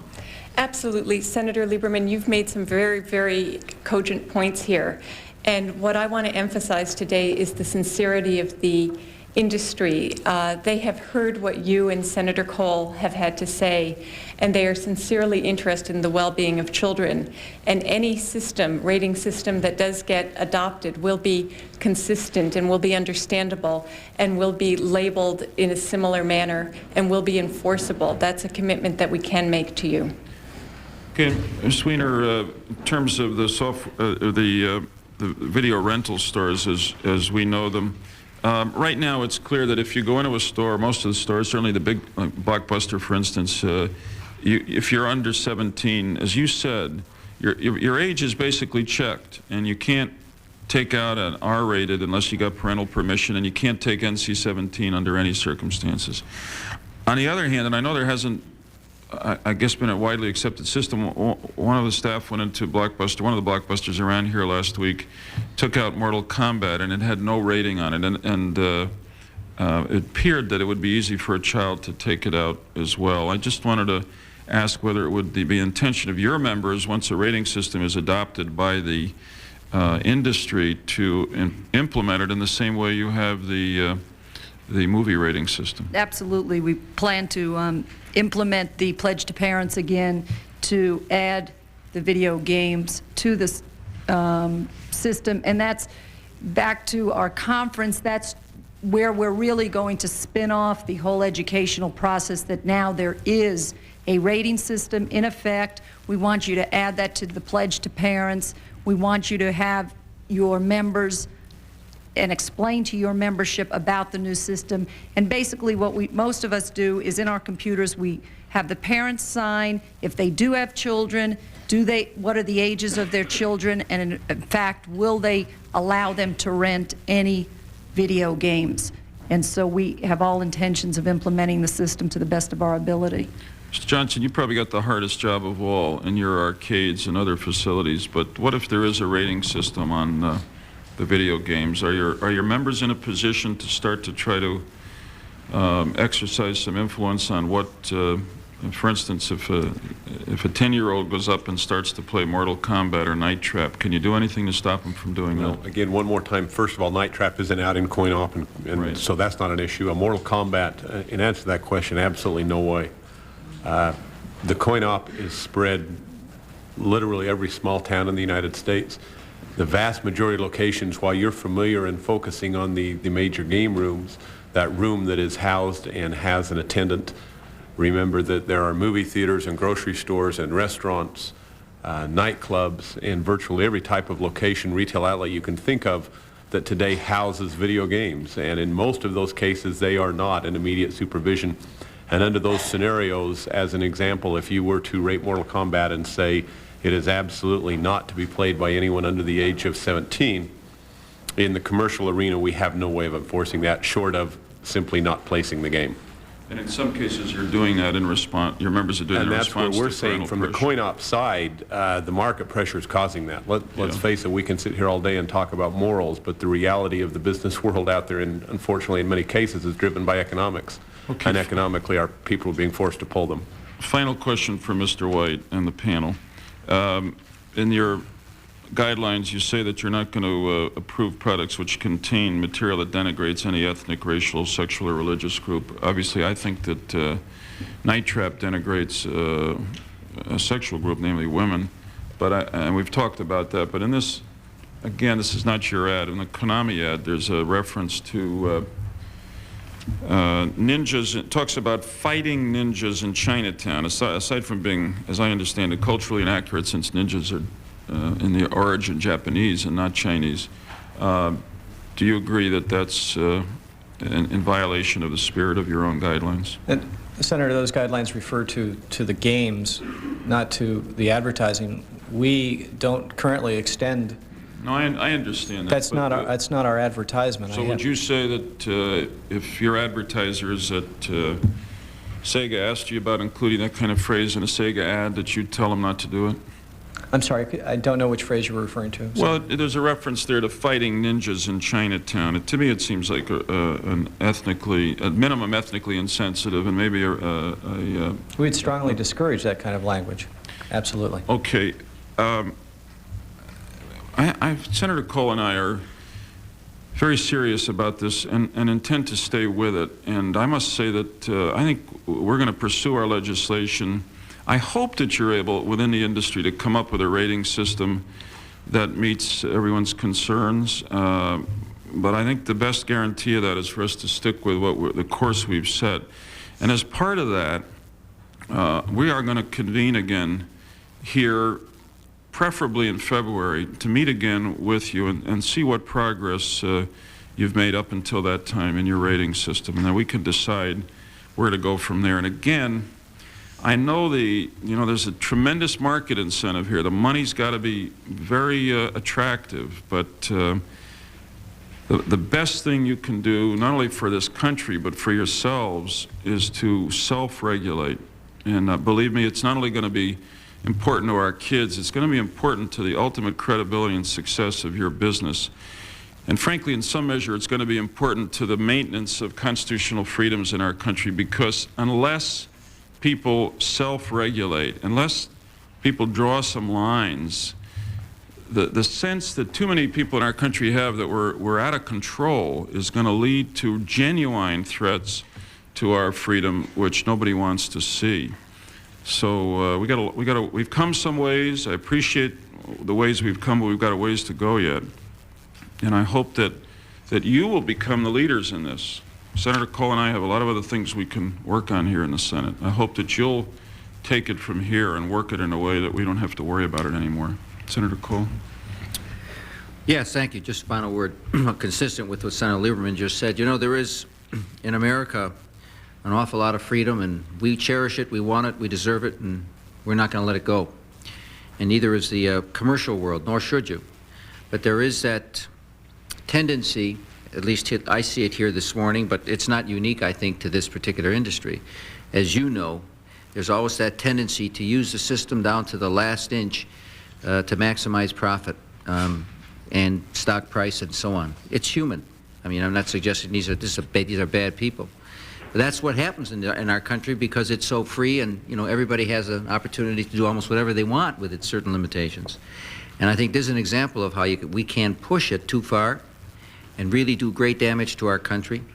You see it in other things, not related to your own business, but I think those of us who are here today see it in this business, and we hope very much that you step back and take into account our common responsibilities as citizens here, and not only as people who are employed to maximize profits. Thank you. Hearing is adjourned. Thank you all. Good job, Joe. Good job, Herb. It's good to work on this.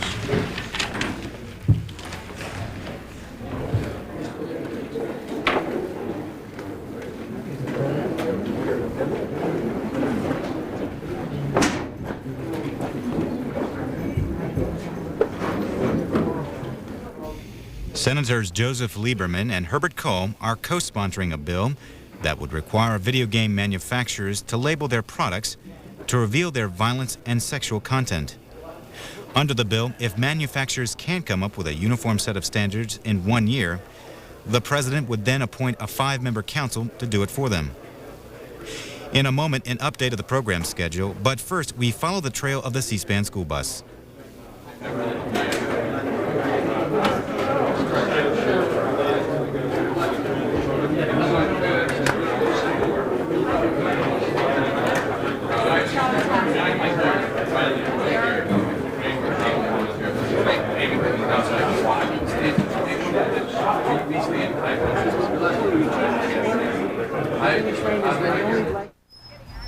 Cablevision Industries hosted a stop of the